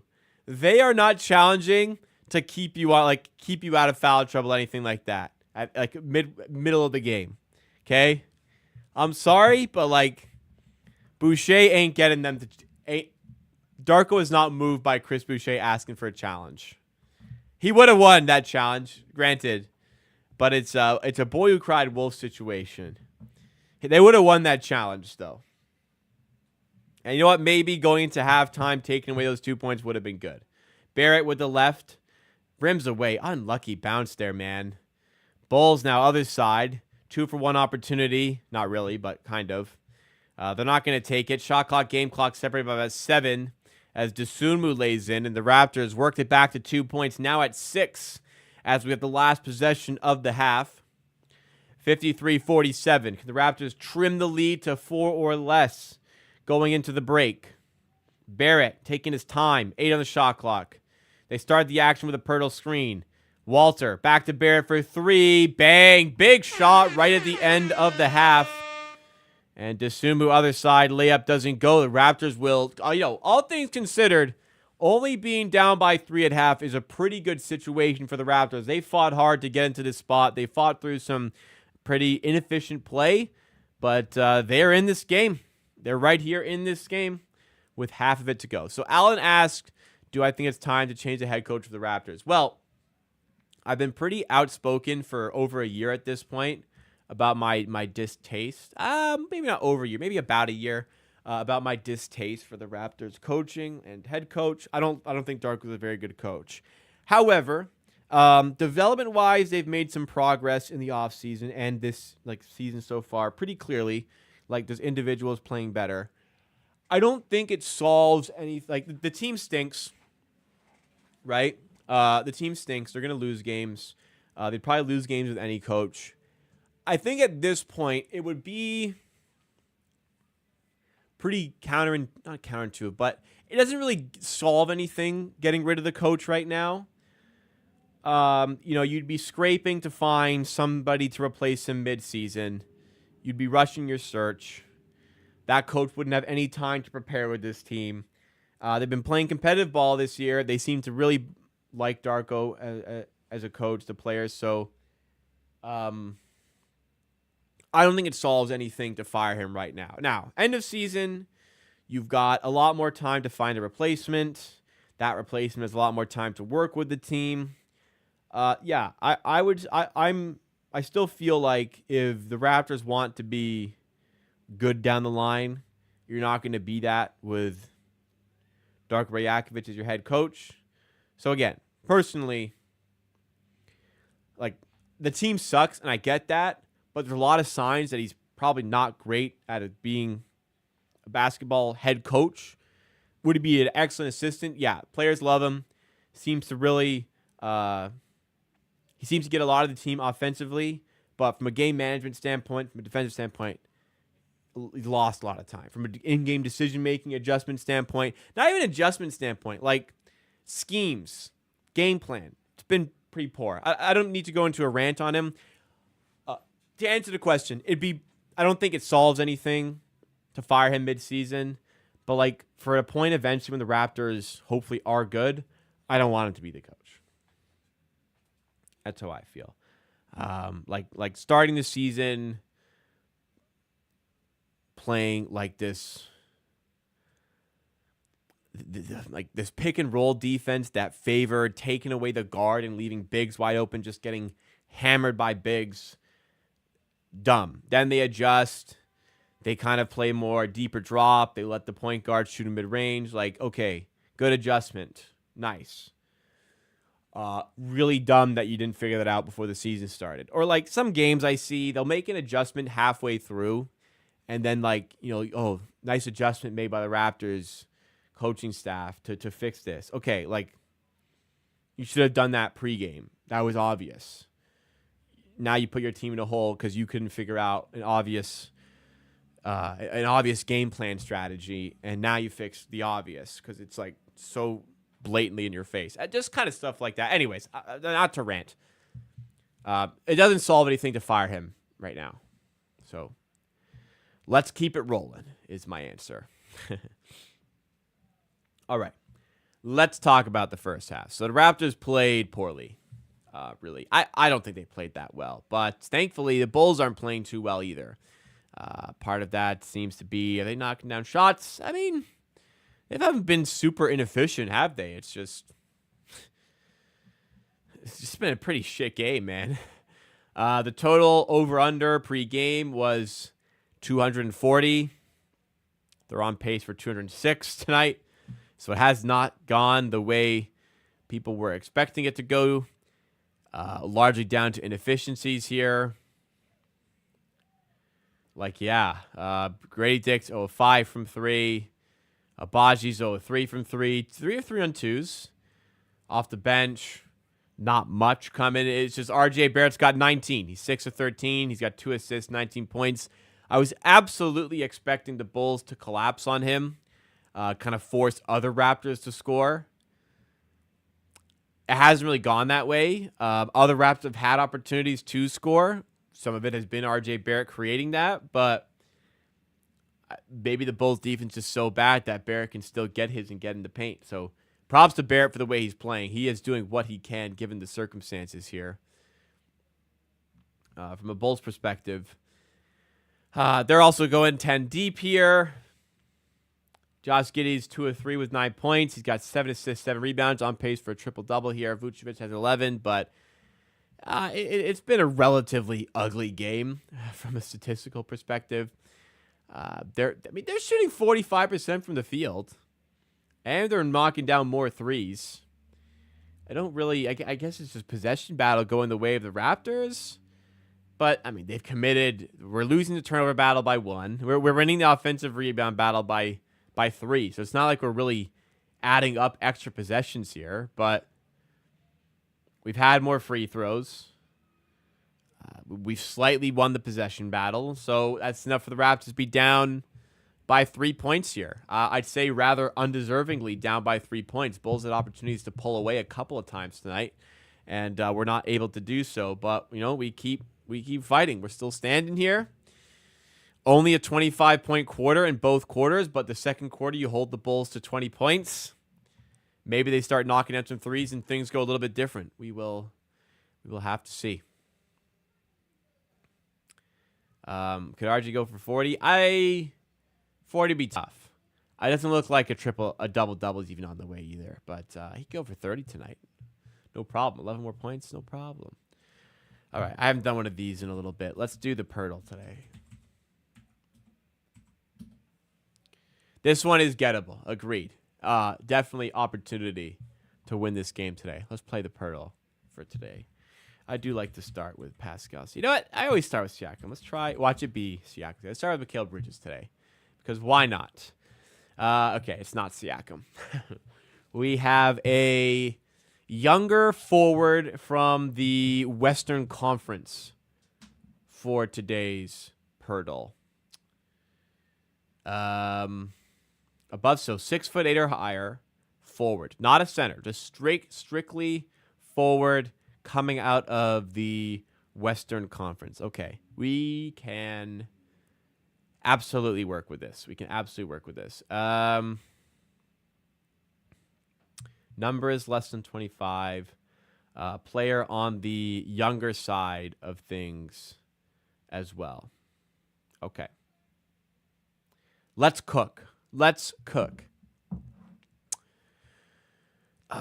older, younger. Tall is okay. How old is Markkanen? Is Markkanen 26? I feel like he's 26, 27.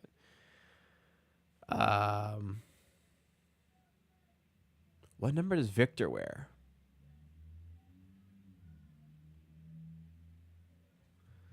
Let's try Wemby. Oh, you know what? He's probably listed as a... Would he be listed as a center as well?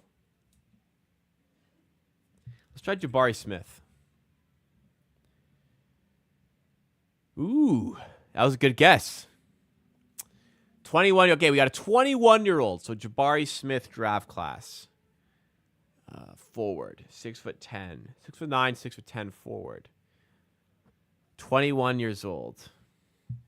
Not in the Southwest Division. So we're looking at Northwest or Pacific Division. Young player. So think of like probably lesser teams here. 6'10". How tall is Chet? Although Chet could be listed as a center as well. Not Wemby because the height isn't high enough here. Big forward. Not a lot of out and out like forwards that are big. So this guy's 6'9" or 6'10". Not a lot of big forwards. Like to be forward centers, you know.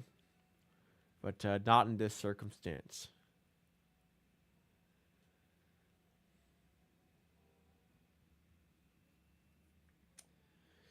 Could be a guy out of Utah. Is it Hendricks, the guy in Utah who's injured? Tell you what, that was a good guess. But it's not him. I also don't know his number, so the number was wrong. But that is a good guess. So now we're in the Northwest Division for sure. So do we have like a Portland player maybe? Because we're dealing with a young team. But, I mean, these could be bench guys. Oh. Are we maybe Day'Ron Holmes, even though he hasn't played for the Nuggets? He's 6'10". That was a good guess, though, again. He doesn't even have a number, so I guess it was a bad guess. I didn't know. So not Denver. So he's either a Timberwolf, Thunder player, or a Blazers player. I don't think it's Chet because Chet's taller than 6'9". Could be Jay Will. Damn, dude. Not Jay Will. Jay Will's 6'8". So it is an OKC player. Oh, geez. Now I have the team, and I still don't know who it is. Man.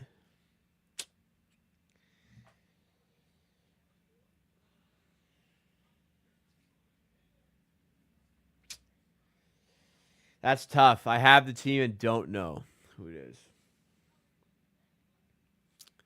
How old's Ousmane Dieng was in that draft class? There we go. Ousmane Dieng. Could I have thought about it? I know he was in the Jabari Smith draft class. I feel like I had relatively good guesses. And in the end, we end on Ousmane Dieng off the OKC Thunder. 6 guesses. Not my best, but I have had some of these I don't get. So that was gettable. There we go. Ousmane Dieng. Not a very good player. They traded for him in the draft as well. They traded away Alperen Şengün a year before as well. OKC, slightly overrated draft track record, by the way. Because, like, they got a lot of stinkers, man.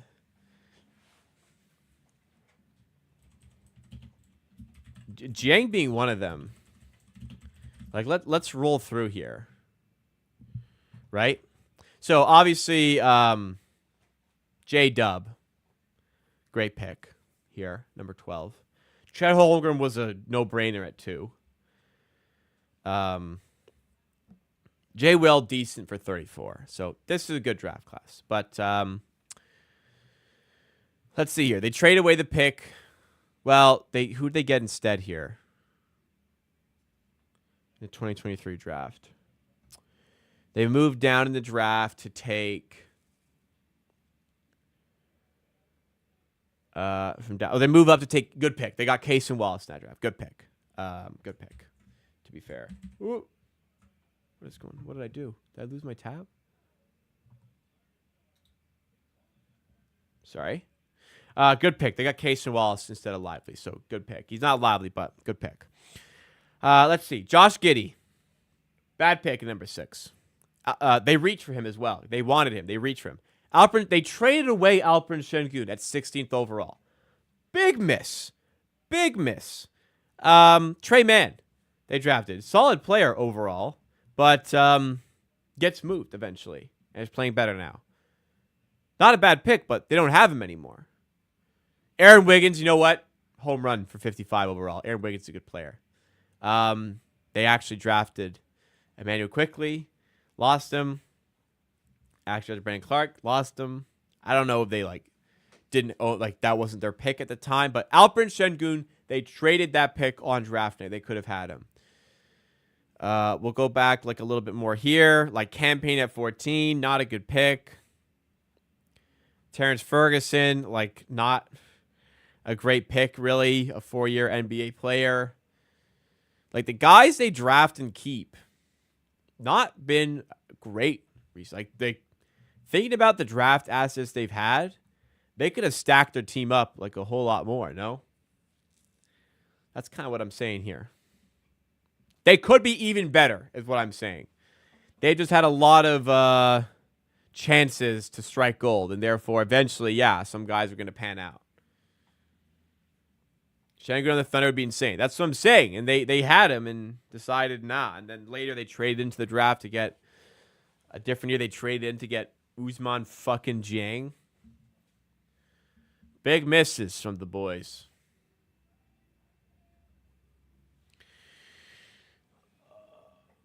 I mean, Franz was available at 6. I mean, granted, they reached for Giddey at 6. Franz was never really going to go that high. You could say that in a lot of situations, but Franz was not supposed to go 6. They could have had Kuminga, who I think would have been a better player at that spot, who went 7th. Granted, after that pick, there was quite a few stinkers in that draft, but Giddey obviously was not it. Opening possession of the third quarter as we're back in action here, and the Bulls knock down a 3, and they jump out to a 6-point lead. Barrett turns it over briefly and eventually fully underneath the rim. Out of bounds for Bulls ball. 11:32 in the third quarter to go. Here we go, everybody. Strap in for the second half. Smash the like button if you are enjoying. I agree with Soul Train. You got to kind of look at it from the perspective at the time of the draft. Was Franz really going to go 6? Probably not. But again, an argument against that was Giddey ever really going to go 6th? He wasn't, and then the Thunder just liked him and did. Was Barnes ever really going to go 4th? You would have said no pre-draft, but he does get taken there. It turns out to work out really well. 3-ball there by the Raptors. I was going to do the horn, but it's immediately responded by a 3 by Vucevic. And the pace of the game picking up a little bit from a point standpoint. Grady Dick off the screen. Now to Pirtle. Faces up with Vucevic. Hand off to Mobo. Defended by Dosunmu. Mobo doesn't really know what to do with it here. And ends up dribbling out of bounds. Okay. Yep. Definitely didn't look like he knew what he was doing with it. As it was evidently, excuse me. I don't like to look at, like, in draft talk, like, they could have drafted this guy. Like for instance, weird example, but let me pull it. It's an NFL example, but let me pull it up because this is this will explain it. So 2017 NFL draft. Bear with me. Okay? One sec. Oh no, this doesn't even really work either.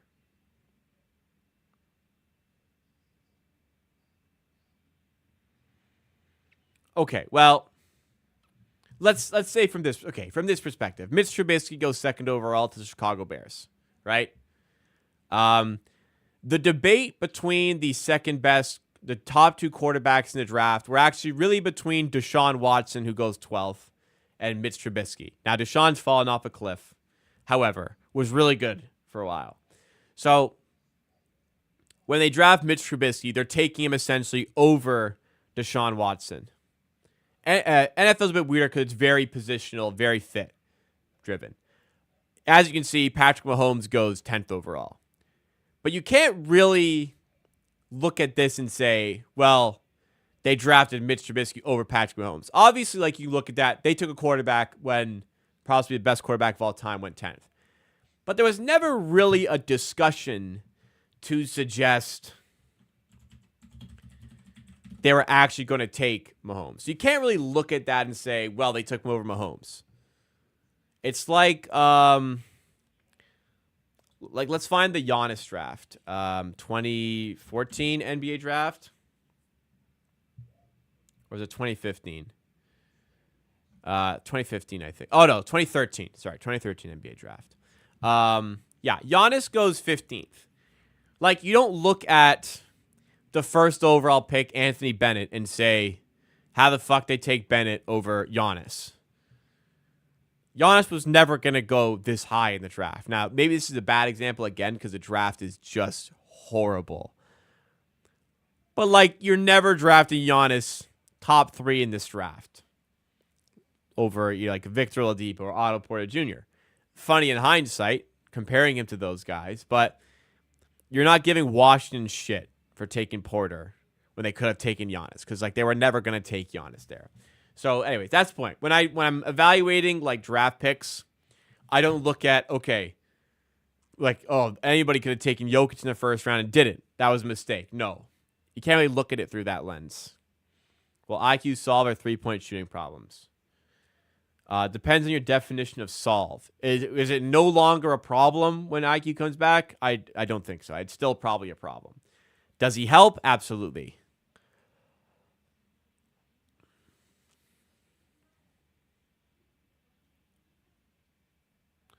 RJ spins as we're back in action here. Otto Porter Jr. was in that draft? Yes. That draft. And he was a third overall pick. Free ball doesn't go there for Chicago. Raptors down by 10, needing to get something going here. Barrett fights his way to the hoop and puts up the tough 2 and finishes. That 2013 draft was terrible, man. But I had it on. I think Gobert went like late first in that draft too. Kobe White to Vucevic. Handoff to Dosunmu. Kick out to White. In the paint, reverse layup blocked by Abaji. Other way, Grady Dick to the rim. Misses the layup. It's been a rough night here for Grady Dick. Pirtle gets the miss. Wants to find somebody. Gets it to RJ Barrett. Grady Dick, fadeaway 2. Gets to go. All right, something falls for Grady finally. Other side, Barrett with the strip and a forced turnover on Dosunmu. What a defensive effort on back-to-back plays there. Otto Porter Jr. was a great signing at the time. It's just he was always injured. What are you gonna do, man? He had a really good year the year before, and just couldn't stay healthy for us. Oh, nice feed by Pirtle, and Grady Dick throws it down. Raptors clawing their way back now. 63-59. Grady Dick up to 6 points here. He's 3 of 10. Not been his game tonight, but a couple buckets in a row now. 8:23 to go. Giddey to Williams, and he's blocked. Oh, they call fouls. Nearly 3 blocks in a row for the Raptors.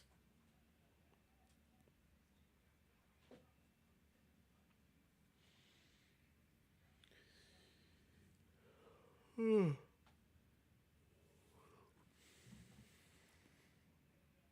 gonna have a good sleep tonight, man.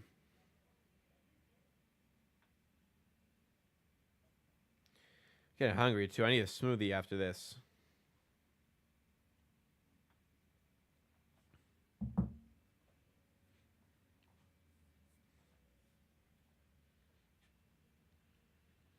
$65-59 after Williams makes both his free throws. Pirtle, hand off to Barrett. Is he going to try to carve out an opportunity for himself again? Nice feed underneath. And the finish there by Abaji. Nice play. Giddey to Vucevic. Now Kobe White, open look for 3. Punished there. Got to defend better there. Oh. Other way, Barrett turns it over immediately. You do all the work. You get back to touching distance, and a couple mistakes, couple lapses, and Chicago could be up by 9 in a second here. Oh, sorry, the scoreboard's not up. I gotta stop doing that, huh?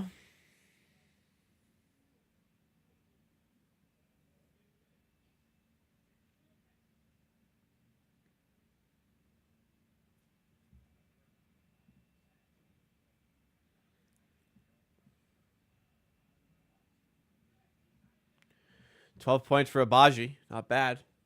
5 of 8. Not a lot of scoring power coming from guys today. And Mobo checks out for Chris Boucher.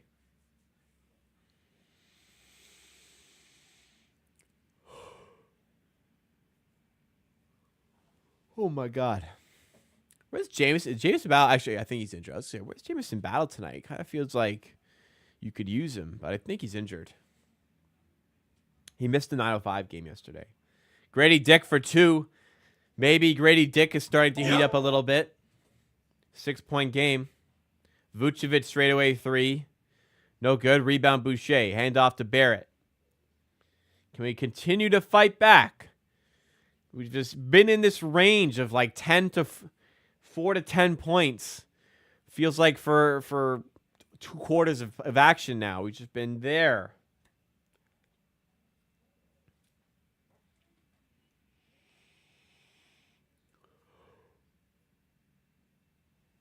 But I've been credit to Bulls when we've gotten close. They've pulled away again.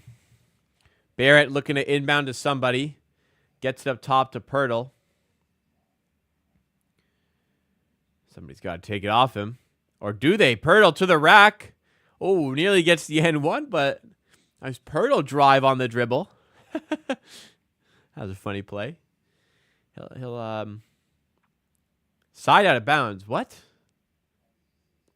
He was shooting. How is this a side out? What the hell is that called?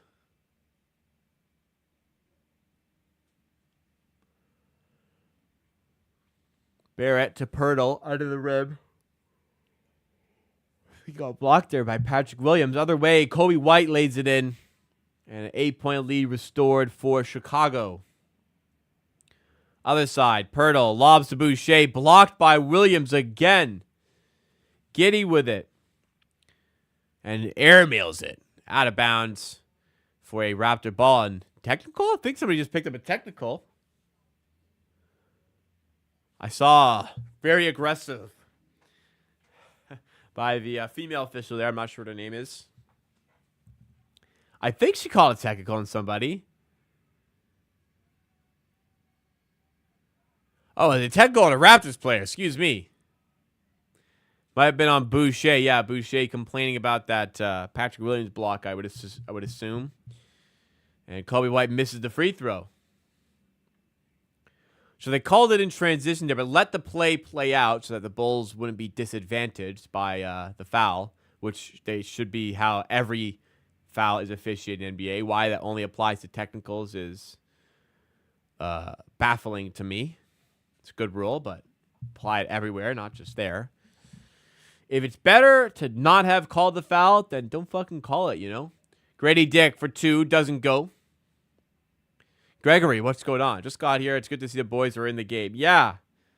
I guess if you were to just look at the box score or the scoreboard, you might go, oh, we're keeping it close.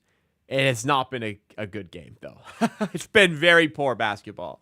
But they're right. They are marginally in the game. However, the Bulls have opened up the lead to 11. I feel like they've been up by 10 like 4 or 5 times.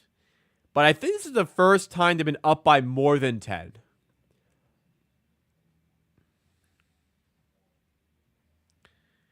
Maybe I'm wrong, but I'm not sure they've been up by more than 10 at any point. Despite having been up by exactly 10 multiple times. Boucher. Now, Mitchell, sorry, I'm genuinely really tired. I'm sorry I'm yawning. Mitchell, layup, no good. What's up with the Pistons blowing at the Heat? The NBA's weird. That's what you got to know. Vucevic lays in. Puts it in, and now they're pulling away. Olynyk, up fake. Field nobody. Nobody falling for that Olynyk up fake, dude. Boucher. If somebody was going to fall for an Olynyk pump fake, it'd be Boucher. So, unfortunately, he plays, not unfortunately he plays for us, but hey, if anybody's falling for a Olynyk pump fake, it'd be Boucher. So, ain't nobody falling for that.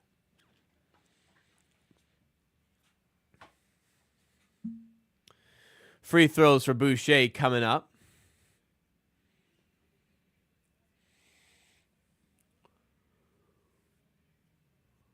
PWHL is on. Do the teams actually have names now? I think they actually have names now. I feel like that league has not been marketed very well this year. I don't know if they get ticket sales or what, but I haven't heard enough about it. Standing, let's see. We do have team names. Toronto Raptors. Minnesota Frost. New York Sirens, Montreal Victoire, Ottawa Charge, Boston Fleet. I'm all for women's sports, supporting women's sports. However, I feel like this is like a Tony Snell stat line when it comes to these names. Like, I think we're 0 of 6 here, ladies. The Minnesota Frost. Maybe that's fine. New York Sirens, okay. You know, Sirens, New York. Hockey has goal horns and stuff. Not too fond of that name. I really think we've struggled with the names here. Montreal Victory is a terrible name. Ottawa Charge is also a bad name. Toronto Raptors is much worse than Tempo. Boston Fleet is... Yeah, sorry, ladies. I'm not vibing with the names there. Sorry, man. Ottawa Charges might be the worst of the bunch. What's the merch like? Do we have shop?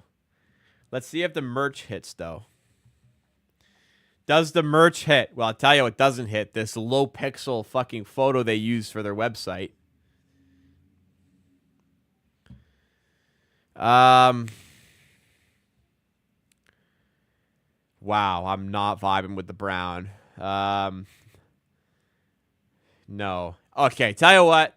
Toronto kind of slaps with the... I like the color scheme. I'm vibing with the color scheme there. I like the yellow popping off that light blue. Boston Fleet. That's not bad. I don't mind the green. Purple's that's decent. I don't love the logo. That's decent. It's cool too. I like the. I mean, it's kind of New York Liberty-ish. I like the yellow on the aqua though.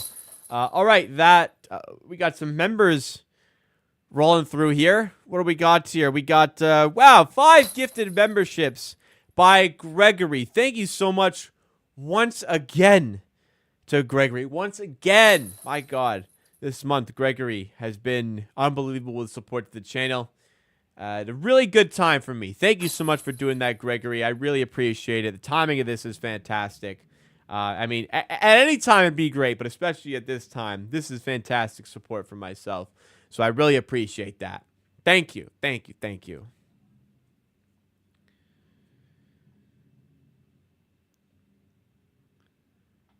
Shout out to the 5 people receiving that. But man, Gregory, what did I do to deserve this? A siren is a mermaid. Is it?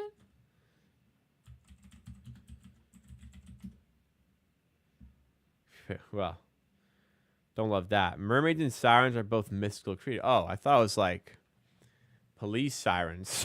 Like New York, you know? I guess that would have been weird. Oh, Giddy's hurt. Don't like seeing anybody get hurt, but hope he's okay. The victory jerseys, Victoire jerseys designs. The jersey design is good, but the colors are bad. I agree. I was trying to avoid the aggressive closeout on Gray Dick and hurts himself. That's unfortunate. Limping off. Putting pressure on it at least. Phoenix says it's hard waking up for games right now. Man, waking up? When are you going to bed?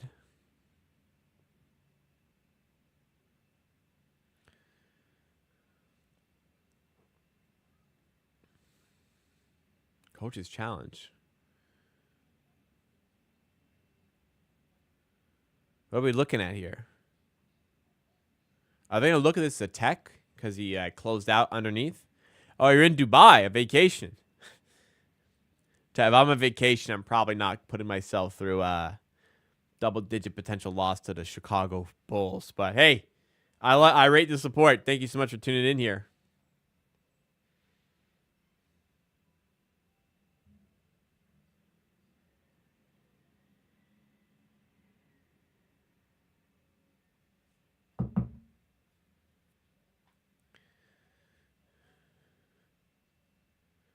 Are they looking for Giddy having caused a tech? Or are they looking at... Grady Dick's not hunting a foul there. I'll tell you what, that actually probably is a technical. Giddy is... I'll give him credit. He's trying to get out of the way of that aggressive closeout. I don't think he does, though. They actually might call that as a technical against Giddy.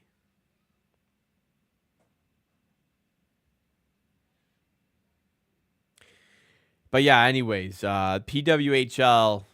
names. And the thing is about these names, they played in their entire first season, the PWHL, with no team names. It was just the Toronto hockey team, the Boston hockey team, or like hockey club, whatever.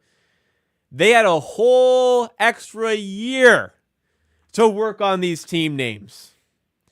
And that's what they came up with.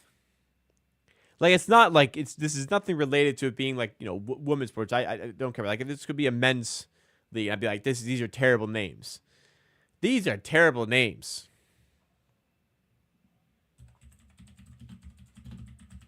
Let me see some CEBL names to try and to try and like compensate.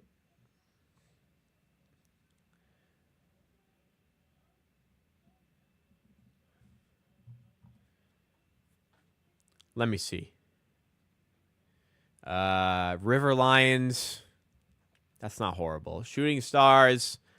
I don't mind it. Ottawa Blackjacks. That's a nice name. That's a cool little name. Brampton Honey Badgers. You know, something about that I don't mind. Montreal Lions kind of stinks. Something about Honey Badgers I actually don't mind. Vancouver Bandits is kind of plain but decent. Edmonton Stingers I think is okay. Calgary Surge.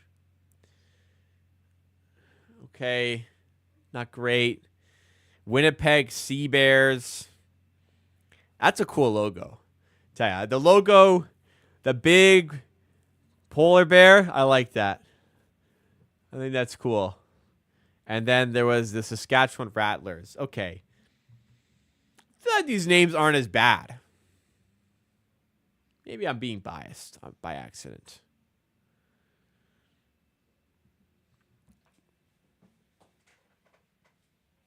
I guess when you make a new sports league, a lot of names are taken already, but I don't know. I feel like there was some misses there. Toronto Tempo has grown on me a little bit. I'm actually not super against the Toronto Tempo name anymore. I am against the logo. The logo sucks. We ain't getting past that. The logo stinks. The name isn't bad.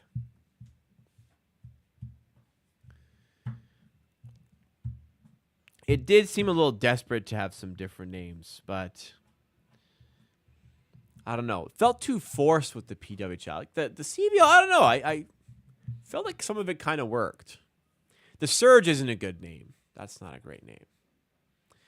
Well, there's a pro. I forget what the league is called, but there's another pro basketball league in North America, and there's a team in Sudbury, which is where I went to school, and their team name is just horrifically bad. It is the Sudbury Five.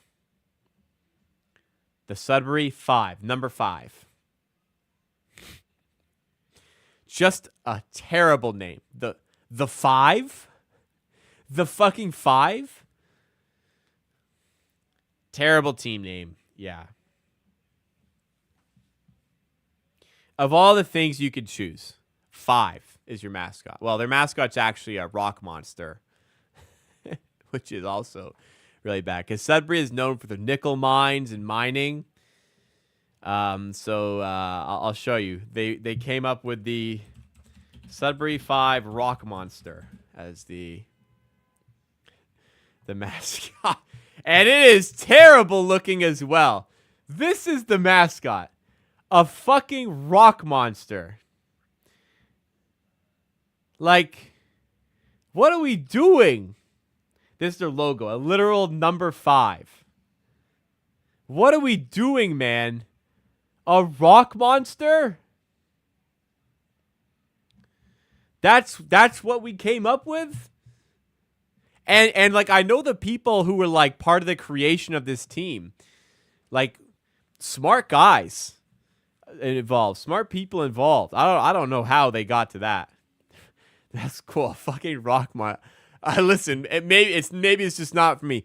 Anyone I spoke to did not like it who was in Sudbury at the time, but hey, to each their own.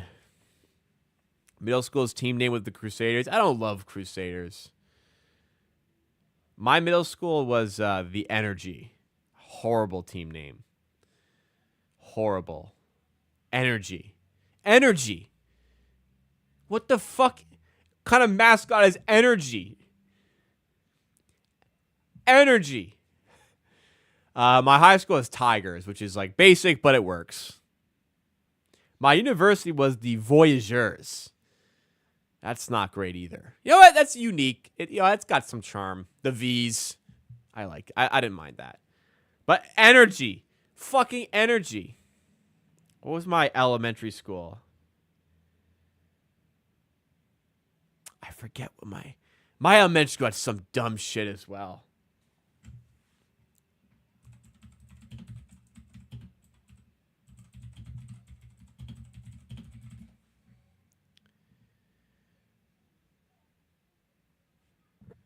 Oh, they changed their nickname. They used to be something dumb.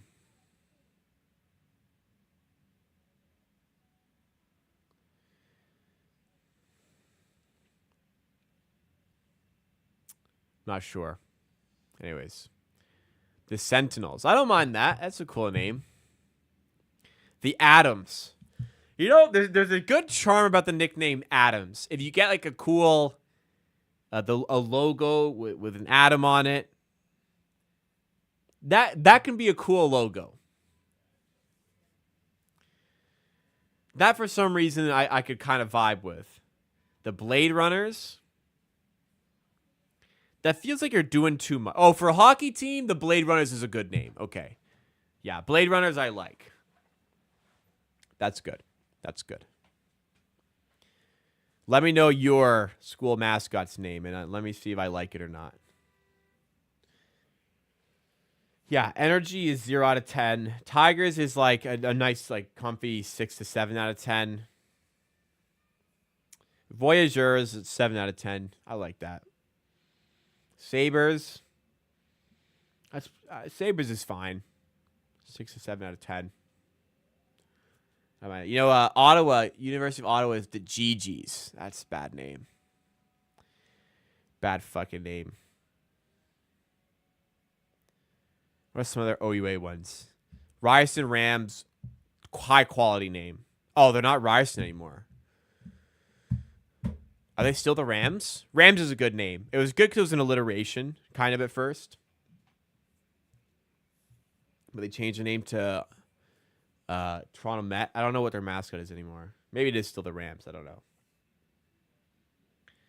U of T Varsity Blues. I actually like that. That's like a classic, good name. The Toronto Met Bold. That's 0 out of 10 name. The Double Doubles. I actually kind of like that, even though it's like coffee and Tim Hortons influenced. The Double Doubles for a Toronto basketball team would have been a cool name. I agree. When I was in high school, is the Saints. I don't like Saints as a name. I don't like any sort of religiously like affiliated team names. I think that's dumb.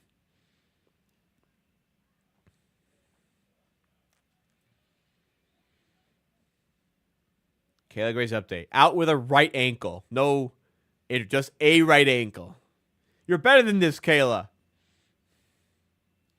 82-74. This every time, like, you could look away, look back. Raptors are down either like 6, 8, or 10. Like, it's always increments of 2. It's never an odd number, it seems, as a deficit. As RJ Barrett's about to check in.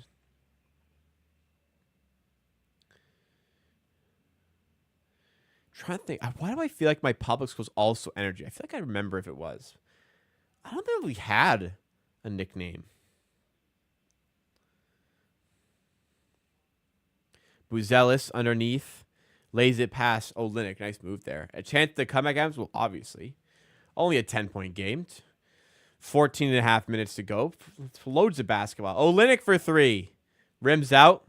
Boucher gets the miss and puts it back. 8-point game. I feel like we've been down by exactly 10, like 6 or 7 times now. What is it about Taylor Horton Tucker that makes him look so goofy? Is it just the long socks? He looks so like uncoordinated and goofy out there. Trail Boozers. Don't think that's a good team name for a professional sports team. Maybe a good well, I don't know about that. That'd be a good rec team name, the Trail Boozers. That'd be a nice. You'd give your opponent a good chuckle.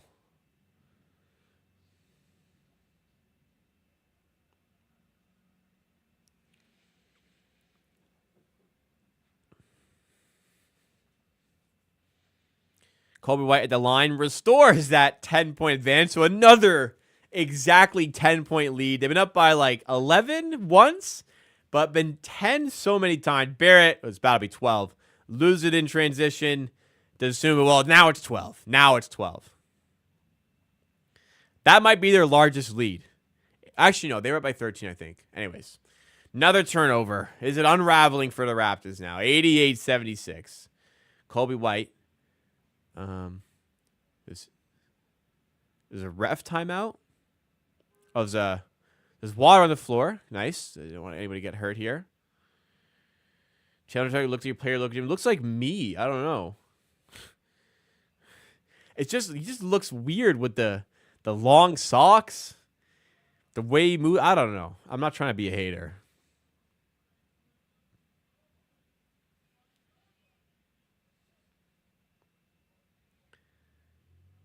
88-76. Man, Billy Donovan's complaining. They just want them to be safe out here. How does Nabati get Santa to hang out with them courtside? What a weird one.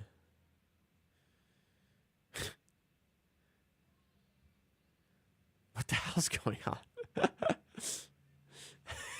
How is somebody dressed as fucking Santa courtside?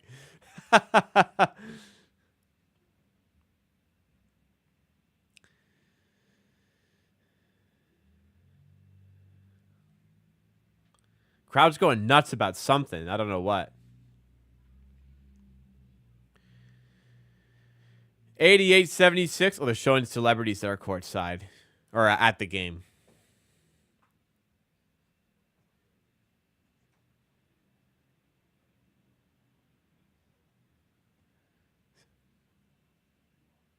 Something on the Jumbotron is making the fans go crazy here. We aren't seeing it. Is anybody watching the, like, showing, like, some fans?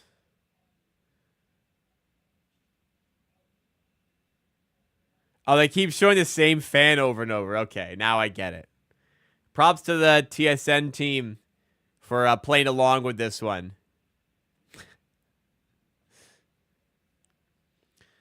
Good move.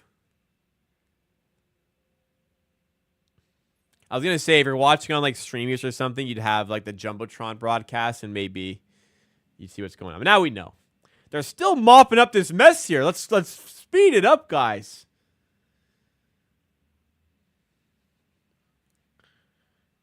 I don't think it's rain. I think somebody spilt a drink or something. Maybe Navbatia spilt a drink.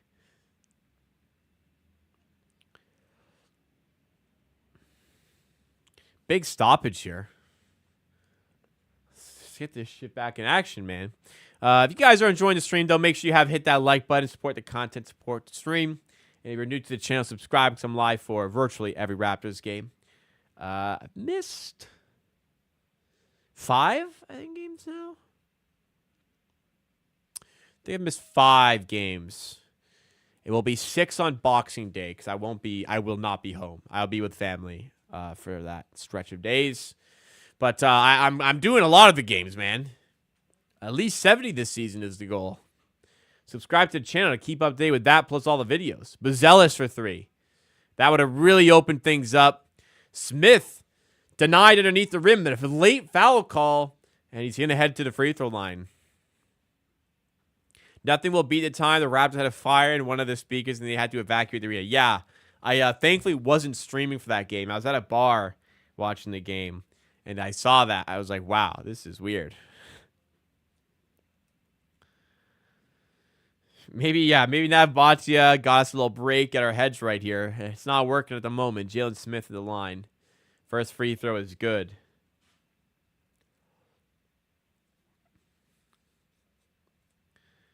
$89-76. He can make it 90-76 as the pace has sped up quite a bit in this third quarter. And makes both. 14-point game. That's got to be the largest lead. No?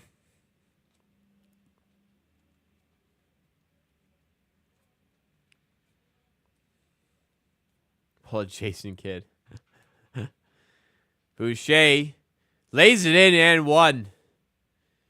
The first of a few back, potentially. If he can make this free throw, it's an 11-point game with 1:30 to go in the third.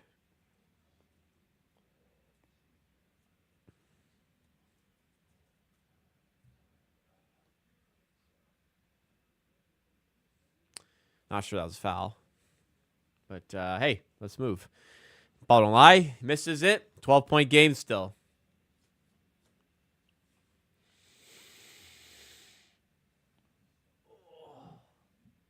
Smith underneath the rim finishes. It's back to 14. 1:16 to go in the third. Barrett.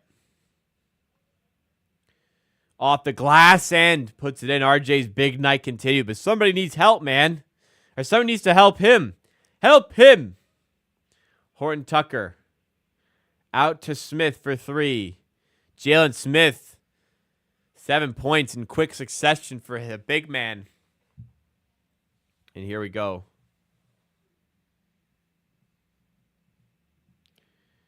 Walter to Davian Mitchell. Now Barrett over White. Gets to go. 95-82 for Chicago. 13-point game. Raptors in a hole here. Can they get another stop, maybe another make before the fourth quarter, make it look a little bit nicer for themselves for a comeback potentially in the fourth? Horton Tucker draws the foul. Not really seeing a foul there. I don't know.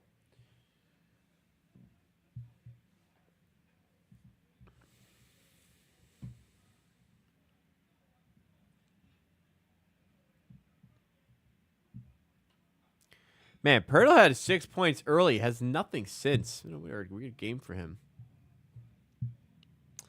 25, 6, and 3 for Barrett tonight. Yeah, heavy usage, but there's just not been a lot of help. It's been an efficient 25 points as well for Barrett. 50% from the field tonight. 66% from 3.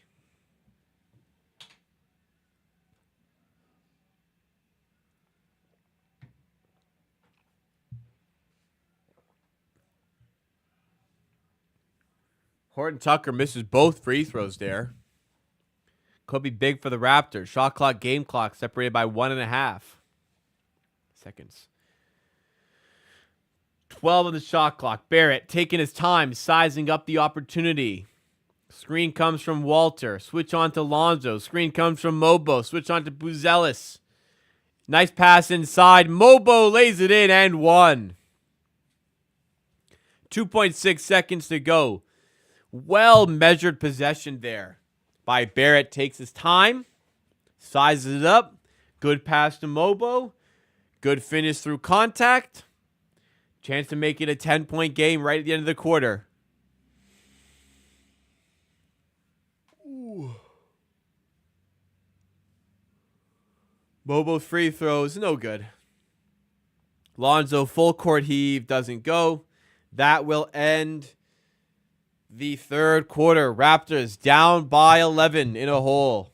What can they muster up in the fourth? We'll find out shortly here. Drop a like if you're enjoying the stream. Here's what we had from the game so far. So Grady Dick is 5 of 8 on twos, but unfortunately he's had some good looks, but it's 0 of 5 from 3 tonight. Just has not been falling from here. Abaji had a decent start shooting-wise, but it's come down 1 of 5 from 3, but still 12 points for him. 25 points for Barrett with 7 assists. Fantastic from him. I know there's been 5 turnovers, but he's not had a lot of help tonight, and he's still 9 of 18. Pirtle's only 6 points here. Weirdly ineffective game from him. Jonathan Mobo, just the 2 points that we saw there in this game. Would like to see a little bit more output from him. Off the bench, Chris Boucher's got 11 and 10 rebounds, so good energy game from him here. Good output game from him as well. Walter just hasn't really gotten as involved as some other games. That's okay for the rookie. And Olynyk been just doing okay. Nothing special off the bench.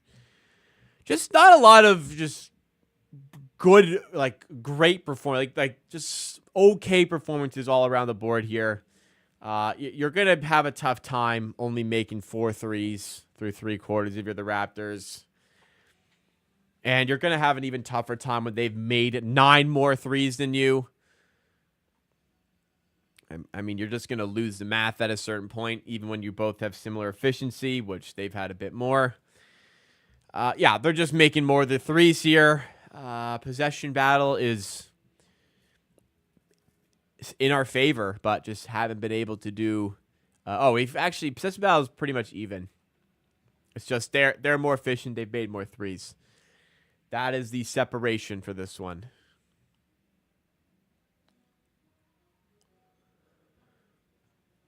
Savannah Hamilton, then future Sportsnet courts reporter for the Raptors, once played for the Ryerson Rams women's basketball team. Yes, I do recall that story.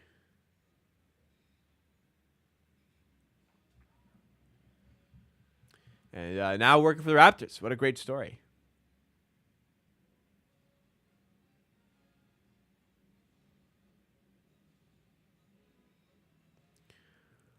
Is Walter a small forward or shooting guard? The positions are so similar. Doesn't really matter. I would say I would liken him more to a shooting guard, but I wouldn't worry about it. The positions are really similar.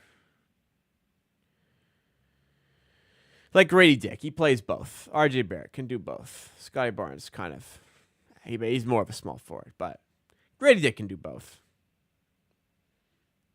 But I would say he's more of a shooting guard, the same. Jamal Shed is in the game for the fourth quarter here.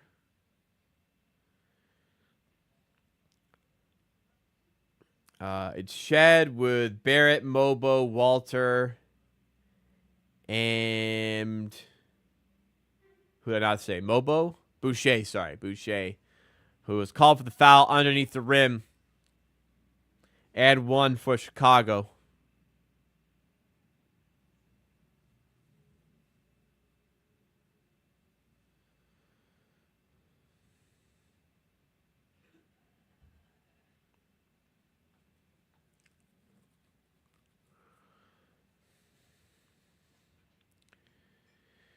Phillips at the line. I think he's got 12 points off the bench or more. 9. What am I saying? 9 points off the bench for Phillips. Shed started for the 9:05 yesterday. He's in action tonight for the Raptors. I wonder if we see AJ Lawson tonight. Maybe if the score stays like this, we probably will. Down 14, another miss by the Raptors. And Chicago ball now on the baseline. Kind of running out of time here. 11:11 on the clock. Make a wish. They'll be wishing the Raptors. The Raptors will be wishing to get back in this game, but the Bulls took the lead in the first quarter and have not relinquished it since.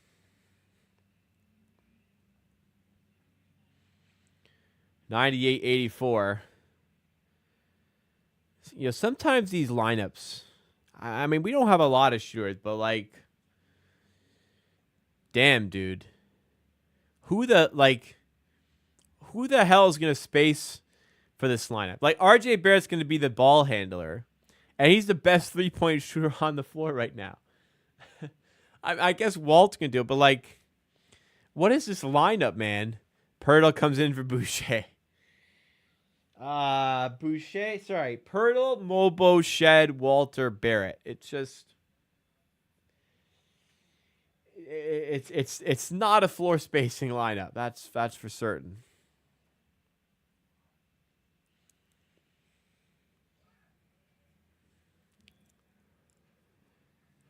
And Barrett handling, so he's just gonna have no space to play. Bulls are in zone right now. Shed, can he find a spot to get through? Yes.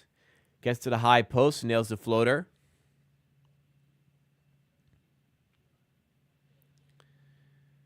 In the corner, it's Dosunmu. Up top to Kobe White, working on Shed. Stay with him. Good defense, briefly. Kobe White now switches on to Walter. Has to kick out to Dosunmu. Steps inside, up at the right. Oh, Pirtle hit the deck hard and awkwardly. Yo, call timeout. Pirtle's on the ground. Call timeout. Oh, fuck. This looks really bad. Oh, fuck me.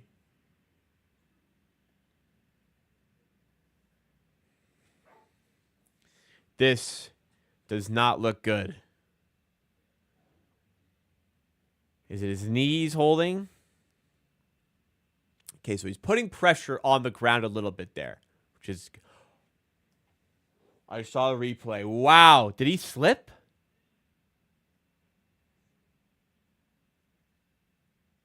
Is it groin? He slipped and just... Is it groin maybe? Does he have to walk it off maybe? Like maybe he just like did the splits almost? Looks like he slipped. And okay, he's walking now. Could you... Oh my God. I thought he like... Fucking like tore something or something there, man. Pirtle hit the ground really awkwardly there, slipped, and did the splits almost. But looks okay. Looks okay. Hopefully he's okay, because my God, does it really get ugly if he gets hurt. But was walking under his own power there. Hopefully he can just shake it off, and hopefully he's all right. Let's see.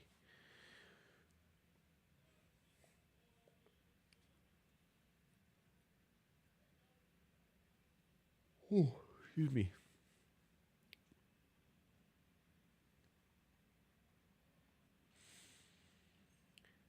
Man, I'm fucking tired.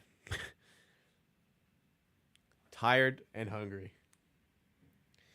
Oh, he's headed to the locker room. Okay, hopefully nothing serious. But he's headed to the locker room here.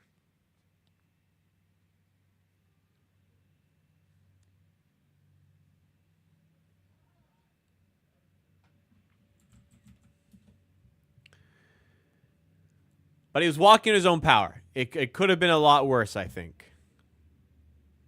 Could have been.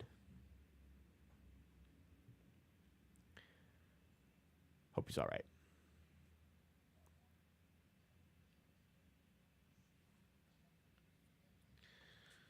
Time to wave white flag. Man, I've been waving it. What are the scores around the rest of the NBA tonight? 6 games going on. You actually have 3-4. You have no idea. He could like sub back in here, man. Wow, Miami were down big. They actually look like they're gonna win in OT. Oh, actually, 44 seconds. Sorry, they're 44 seconds left. They're up by 1. Cleveland blowing out the Nets. Bulls blowing out us. Sixers beat the Hornets by 13 earlier.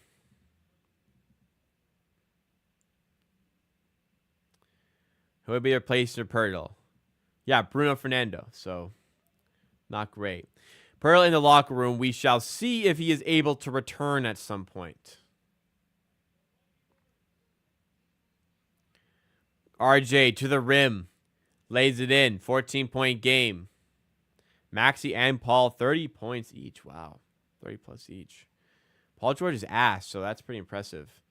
Taylor Tucker gets an offensive rebound and puts it back. 16-point game again. Yeah, I don't think shutting down every key player and just playing bench is a good strategy. You gotta let your good players get some development reps in too. Imagine like getting like a first overall pick and then just shelving him for 3 years.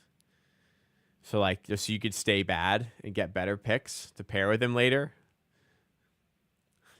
Or like a whole year. I mean, that 3 is like hyperbole, obviously, but like a whole year when they're not injured, that'd be. I feel like that wouldn't be helpful. 104.90. Horton Tucker against him. Man, this lineup. Like, you feel like this lineup's out to get some stops or something. Like, well, I guess there's a Grady Dick in there now, but man, they cannot get a stop right now. 4 of 19 from 3 is absolutely not good, David. I agree. Is Pirtle Dunzo? I don't see any updates.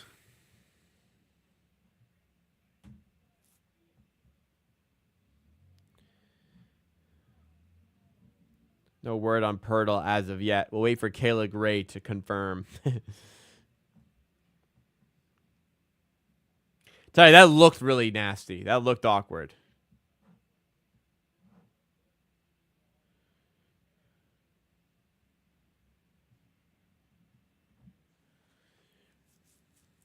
Shed for 3. Nice make. 106.93. 5 made threes. Just 5 made threes for the Raptors. And we're nearly midway through the 4th quarter. Horton Tucker for 3. Doesn't go. Rebound Grady. Coast to coast. 3 defenders on him. Hits the deck hard and draws the foul.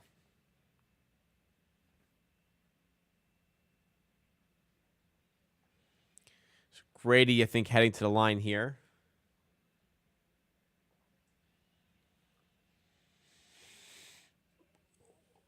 Oh, 14 points for Grady Dick. No threes tonight, though. He just hasn't been able to hit the deep ball here.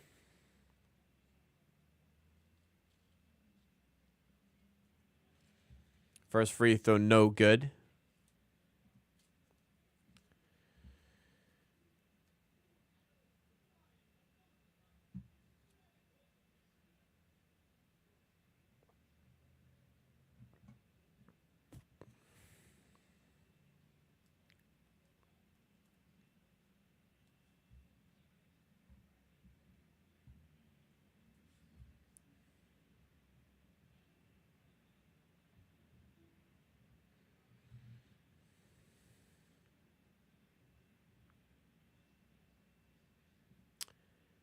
All right. Sorry, I'm just looking at some other scores right now. Yeah, Pirtle is walking under his own power. I don't know. I mean, it could be one, he strained something. No rush to play him. I don't know. I just think we don't know at this point. I think he could. I think it's possible he's out for like a week or two. I think it's possible he comes back tonight and is back playing. So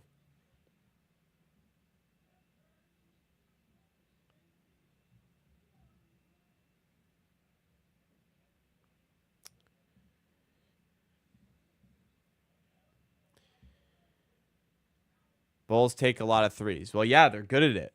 They have the second highest percentage in the league. So they take a lot. It helps them. The Raptors, bottom 2 team in attempts, bottom 2 team in makes because they're bad at them. They don't take a lot.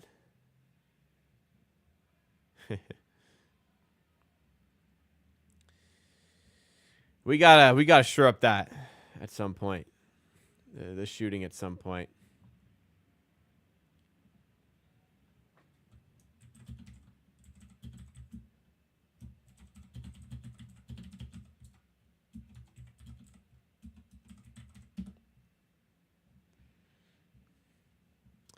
Cleveland, man, they're blowing them out today.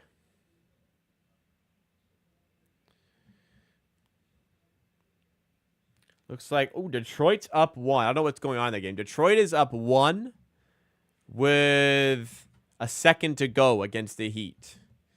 Man, that'd be not a great loss for the Miami Heat. Let me see what's going on in that game right now.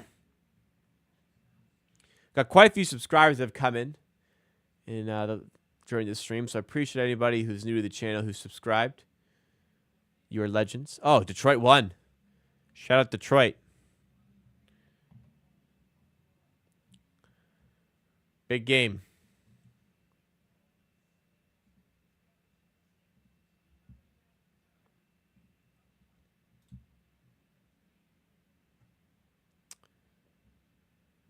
All right. I feel like that was a long commercial break there. Sorry, I'm a little quiet right now.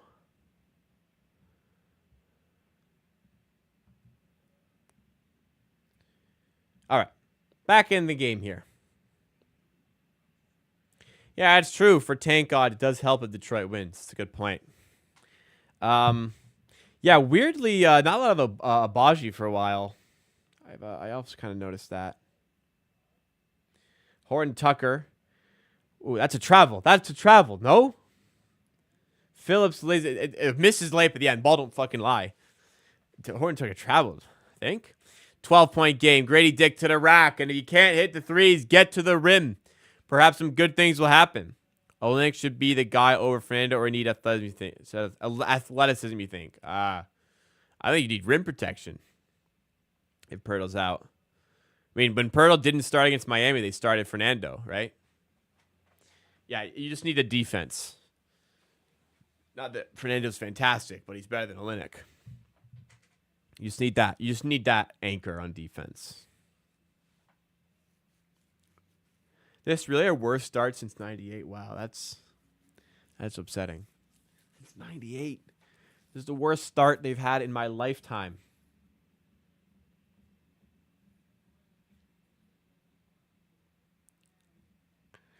(106-96). Phillips pass turned over. Are the Raptors making a run here? Down 10. Shed to Walter. Pump fake. Inside. Layup is good. 8-point game. I don't know if it's their worst record since '98. Somebody said that in chat. Or just said worst since '90. There's no reference specifically to record. 8-point game. I thought for sure the Bulls would call a timeout there. Vucevic backing down Barrett. Double comes out to White. Now Horton Tucker for 3. Too strong. Rebound Mobo. Out the other side. Can the Raptors chip away a little bit more? Barrett working on Phillips, and he draws the foul heading to the line. Nice run here by the Raptors. It's a groin injury for Pirtle. He's out. looks like he will not be returning. So hopefully it's just precautionary, but it's a groin injury after doing the splits, or as close to it as a 7-footer can get after slipping on the court. Hopefully he is okay and is back for the next one. Williams checking in for the Bulls. RJ missing the first free throw there.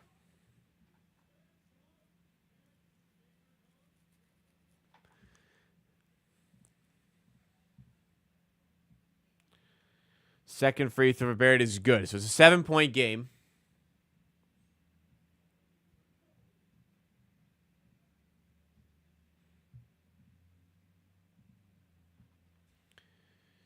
Kobe White under the rim and a foul called. So, well, he hits the line here. So for a game that was 53-50 at half, the pace has picked up a lot because we have nearly identical second half numbers. So halftime it was 53-53. Since then, it's 53-49 for the Bulls, and there's 6 minutes and 25 seconds to go in the fourth quarter. So it took less than 75% of the second half to score as many points as we saw from the first half in what was supposed to be a very high-paced, high-scoring game, if that made sense. 108-99. Barrett coming over half court with it. Jamal Shed to Walter. Now Shed. Outside to Grady Dick for three. Got it. Finally, a three-pointer for Grady Dick. His first of the night. It's a 6-point game.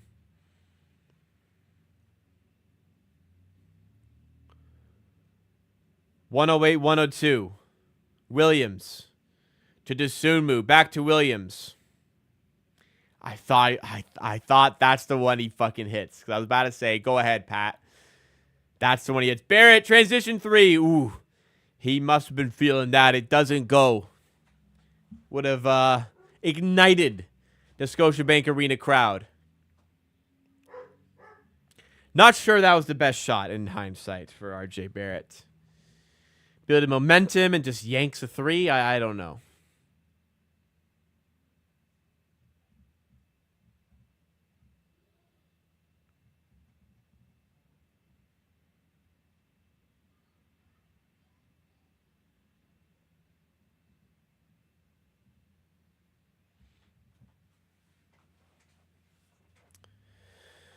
Vucevic going to head to the line here with the Bulls up 6. 5:35 to go. This game is taking a long time, man.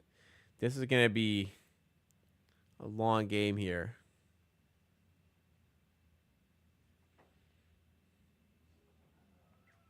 That was a bit of an unnecessary heat check from Barrett, yeah.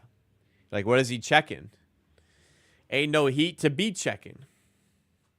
Yeah, Barnes not with the team today. That's strange. Something must be going on.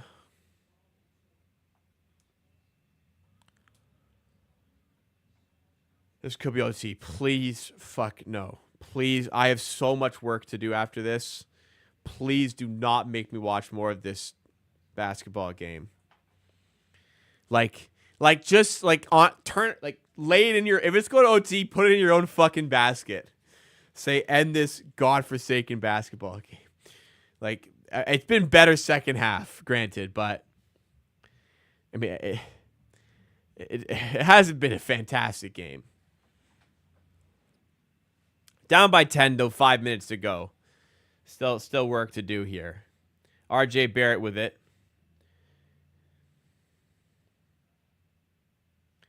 Underneath the rim, doesn't go. Mobo rebound, tipped away. It's out of bounds for Toronto ball. Okay.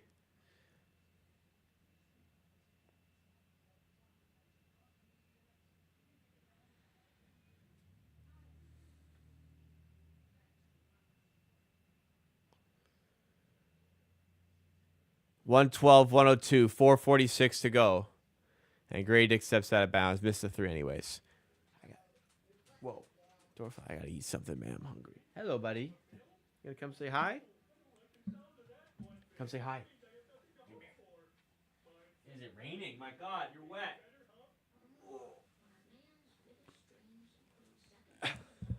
Uh-oh. Uh-oh, it's okay. It's okay.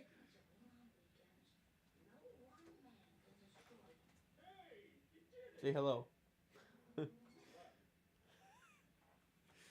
Puppy time. She's not a puppy. She's almost 2. All right. There you go. Go back out.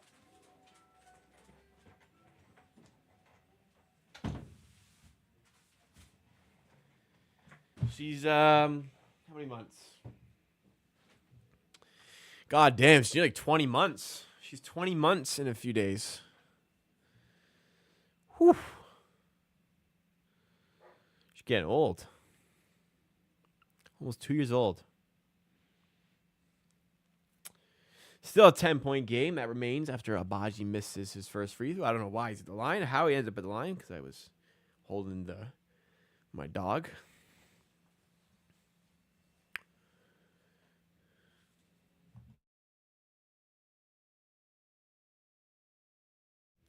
Would this be an okay time to ask for the door shot? Gregory, any time would be great. We had good news from today's door shot. We had good news. A much-needed make. Nothing but net. Complete swish.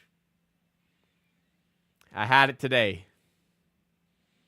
Still a long way to go to recoup the damage I've caused, though. The Sumu 3, that would have felt like a dagger. But instead, it's a Raptor ball under their own rim. Congrats. I love that. That probably sums up the emotions. Lowercase congrats with a period. I agree. I was like, needed that. No big reaction, just I was like, we got one. But it did go. It did go today. And the door was open, so I had to hit basically a corner 3. And finally one went.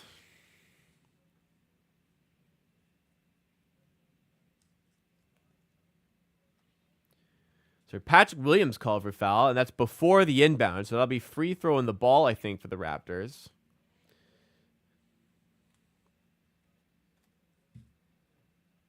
So Grady Dick will head to the line.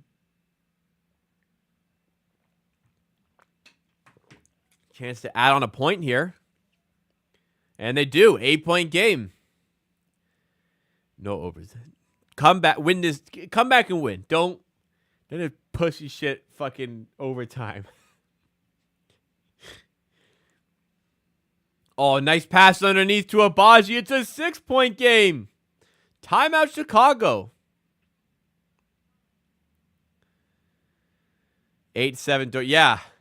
The door shots are alarmingly close to the Raptors' record. Now, granted, they've played more games than I've taken door shots because I only take a door shot when I stream, and I haven't streamed every game, but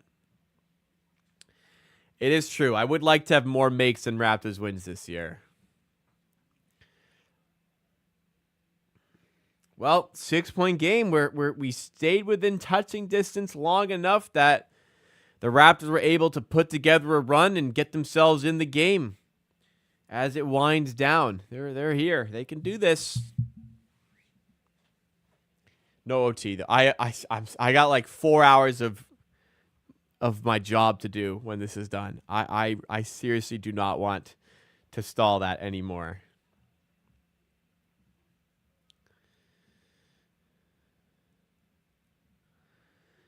This game is taking forever though. It's been almost 2.5 hours.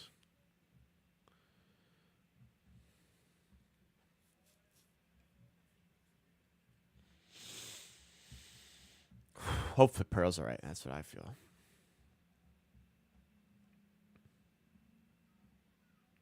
You work more than on Mondays, yes. Well, at a lot of days. I call it a 9 to 5, so you can understand it's a full-time hours. Mondays I work all day. I work until like 9 a.m. to 10 p.m. But when there's a 3-hour stream in the middle, that cuts off my workflow. I have to work afterwards. To compensate my full Monday, Fridays are half days for me. But it is not a like 9 to 5. Like sometimes I'll work during Monday Night Football, Thursday Night Football, Sunday Night Football.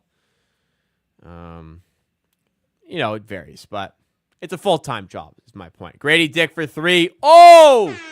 3-point game. Right back in it, Toronto. They haven't led since the first quarter. They're down by 3. This is the closest they've been, I want to say, since 49-47. 3-ball here for Dosunmu. Doesn't go. The Bulls have gone ice cold. 19-6 run by the Raptors. I'm about to say they must be on a big run here. I think it's a 7-0 run for now as well. Barrett underneath the rim. Gets the bounce. It's a 1-point game with 2:26 to go. RJ's got 30. Making it work with this smaller lineup. Lonzo, the foul called.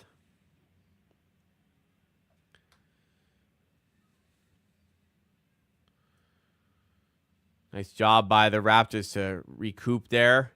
Jamal Shed put in some good minutes for the Raptors off the bench. I keep saying you got to play this guy more.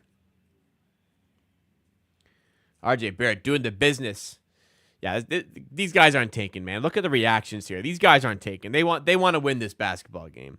Lonzo's at the line. There's a foul called. They're in the bonus. Lonzo's at the line. Taylor Horton-Tucker checks in. He's had a pretty good second half for the Bulls.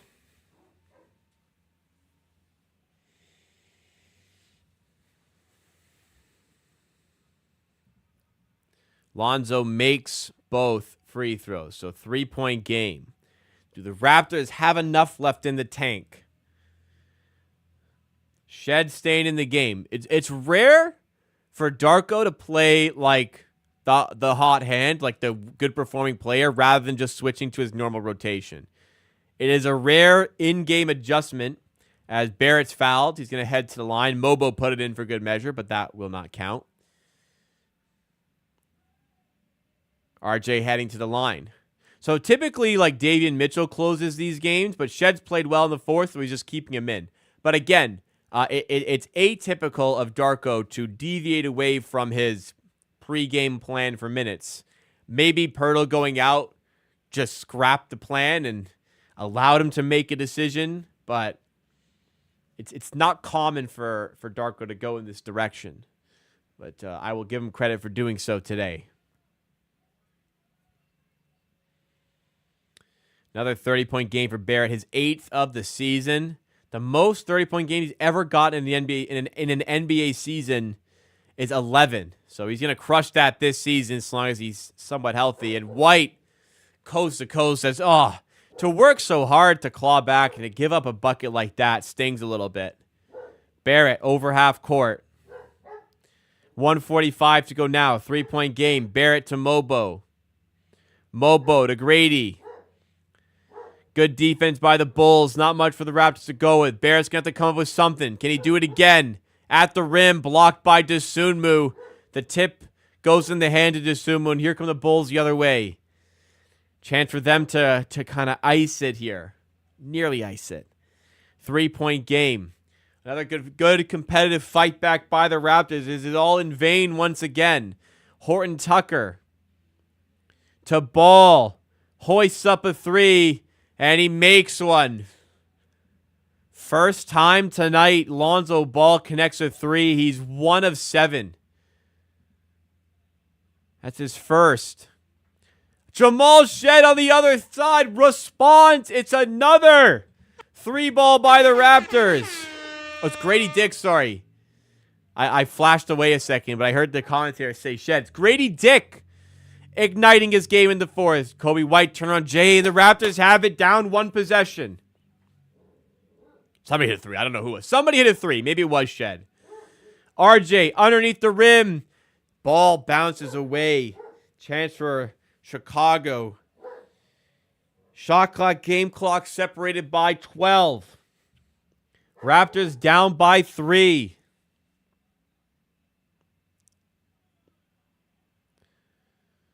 Ball to White. Underneath to Vooch. This is trouble. Got the mismatch against Shed and punished it. that might be too much for the Raptors to overcome. Alonzo Ball 3. That's his second 3 of the game. Excuse me. Correct myself. He's 2 of 8 from 3. And when that was up, it just felt like it was going to go, man.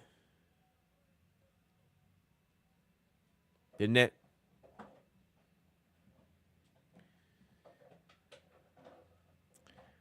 All right, well, what are they going to come up with here? Raptors have used their final timeout.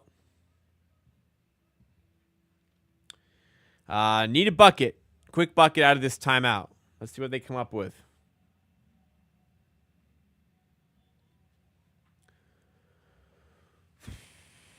Have the Raptors once again left it a little bit too late?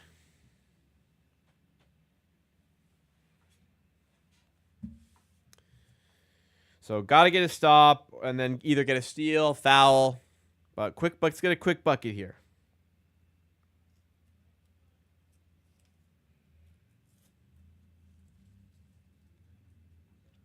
We're up.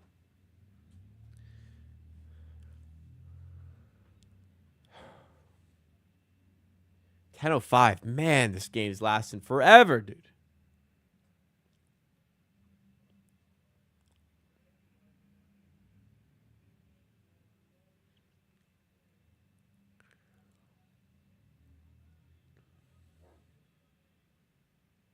Abaji to inbound.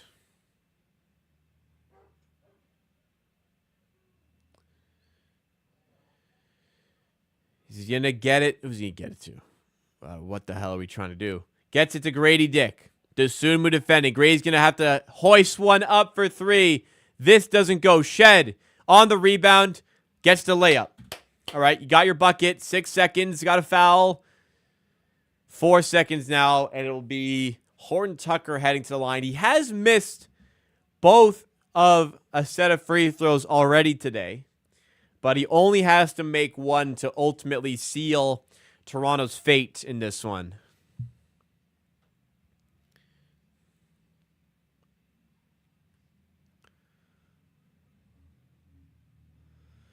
Nice rebound. Yeah, you take your quick 2 there of your Shed. That's the right decision. So Horton Tucker at the line, one make, I say. He misses the first. Okay, misses the first. Raptors do not have a timeout. They cannot advance the ball. So they'll have 4.1 seconds regardless. Horton Tucker misses the first. This is a nervy one. This is a nervy one. Oh, coming up for Talon. Tim Hortons Tucker, one might call him back in the day. Which Horton Tucker shows up here? Second free throw. Raptors need a rebound if he misses. Second free throw is good. And that'll do it. 4-point game. Shed is just going to chuck one up at the buzzer for fun.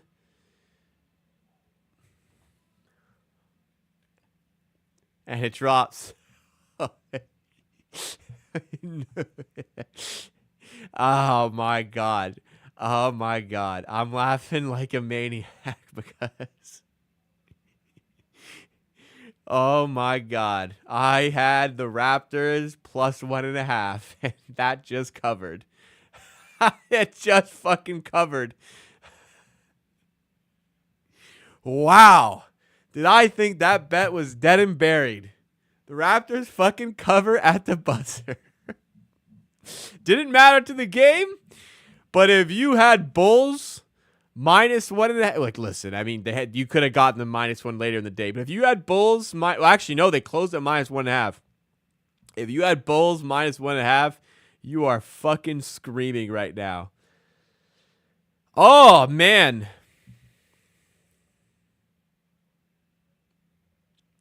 Well, I'll take my betting victory there. All right. Well, what did I say before the game? Yeah. Well, let's do the post game show. I said it before the game. I'll say it again. I will never watch a game rooting for the Raptors to lose. But when the game is over and the dust has settled, if I can look back on the game and say it was competitive, good fight, but it was a close loss, I'm probably walking away pretty happy. And is that how I feel about this game? We will find out in tonight's post-game show. We do content like this for every Raptors game pretty much, so make sure you support us by smashing that like button, subscribe as well to keep up to date with all that said content. But the Raptors here fall 122-121 to the Chicago Bulls. I thought maybe we'd have, for the first time this season, this is game number 27, I thought maybe for the first time this season, the Raptors would be favored going into a game home against the Bulls, but based on the injuries they've had this season, that was not going to be the case. The Raptors entered this one as plus 1.5 underdogs. They cover by half a point with a Jamal Shed buzzer-beating three. Obviously, hunting a 4-point play. Doesn't get fouled. The Bulls are smart. Don't foul him. But, yeah, it was a weird game where the Raptors led, like, early in the first. But, like, midway through the first quarter, the Bulls took the lead and had the lead for the entire rest of the game. And for most of that, it was as if, like, it was just every time you look, if you look away, you look back, the Raptors were down by 10 points. For so much, like, okay, Raptors get it down to 4. Bulls go back up to 10, down to 5, down to 6, back up to 10. The Bulls were just so consistently up by, like, exactly 10 points. Until late third, early fourth, where then they started to pull away a little bit. Went up by 13, went up by 14, went up by 15 points. And it kind of felt like, okay, we've lost the ability to sustain the pace here. We're playing against the second best three-point shooting team in the NBA. We are the 29th best three-point shooting team in the NBA. There's only 30 teams in the NBA. And you're just finding it difficult to maintain that level of pace of scoring the Bulls are providing. It was supposed to be a high-scoring game. It ended up being that. The over-under here was 240. Weirdly, at halftime, it was 53-50. So the pace completely shoots up in the second half, even though the Bulls kind of faltered in the fourth quarter shooting-wise. All it took was the Bulls to kind of go cold a little bit shooting, and it allowed the Raptors an opportunity to get back in this game. And, you know, with all the lack of, let's be honest, lack of talent with this roster due to all the injuries, it was an impressive fight back. It was sparked by really players finally starting to help Grady, trying to help R.J. Barrett. It was R.J. Barrett against the world for the most part in this game. He drops an pretty efficient 32 points. Fourth quarter, he finally gets some help. Sorry if you can hear my dog. Fourth quarter, he finally starts to get some help. Barrett was consistent throughout, 32 points, 9 assists, so nearly a double-double performance for him, 5 rebounds. Grady Dick exploded in the fourth quarter. Like, he had nothing going for him in the first 3 quarters, really. Explodes in the fourth quarter, 27 points as a whole, makes the game look impressive for him, 9 of 20 shooting. Started the game 0 of 5 from 3, ends 3 of 9, so, you know, makes it look prettier for the box score. Abaji, solid effort despite the 1 of 5 shooting from 3, 15 points for him. Pirtle started the game really well. The Bulls kind of took it away, and then he went down, did the splits after slipping on the floor, out with a groin injury. Hopefully that is not serious, and he's back soon. Mobo, decent in his minutes despite the lack of points. But off the bench, major shout-outs to Jamal Shed, who plays the entire fourth quarter, and that's it. 12 minutes for him. I've been saying for a while now, like, can we start to see more of Jamal Shed? Maybe even over Davion Mitchell. And, well, we got it here. He was big as part of the comeback. He's plus 10, so Raptors were plus 10 in the fourth quarter. He played all those minutes. Did not see Davion Mitchell in the fourth quarter because of Shed's good play. It's very weird for Raptors head coach Darko Rajakovic to deviate away from his pregame set rotation. Like, even if you're playing well, the minutes say you got to come out now. Like, weird for him to deviate away from that, but did it here on a rare occasion to good avail. Jamal Shed was big. 10 points, 6 assists, 4 rebounds. Like, if he played the whole game, I'd be pretty happy if he produced that, but he did it just in the fourth quarter. Boucher good in his minutes with statistics here, 11 points, 10 rebounds. But in the end, the effort comes a little bit too late. The Bulls had already pulled away, so despite the fact it was like a kind of ugly game, a big late 3 from Lonzo Ball kind of put the game a bit too far out of reach. And honestly, the Bulls controlled most of this game. I don't think the scoreline really reflects that. Raptors get hot from 3 late, but it took them a while to get going. And it was just too big of a mountain to climb. Possession battle, somewhat even. We commit 5 more turnovers, but get 2 extra offensive rebounds. And the fact is, they make 14 threes. We make 9. They just get a little bit more from their 3-point output. As a result, they come through with the victory. So, yeah, it's like, if I was like completely serious about winning, I'd look at some of the poor lineups. I'd look at some of the maybe decisions that went into this game, but it's tough with the roster. I think what ultimately let us down here is individual performances let us down for the first 3 quarters. Other than RJ Barrett, there wasn't a lot of help there.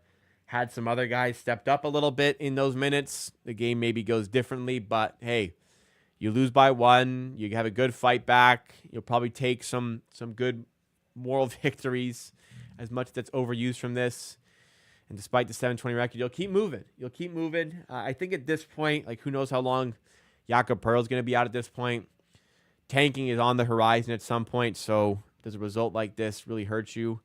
I don't think so. 5 losses in a row will be tough, but you have the next one coming up against Brooklyn on Thursday at home. The Raptors actually might be favored in that game.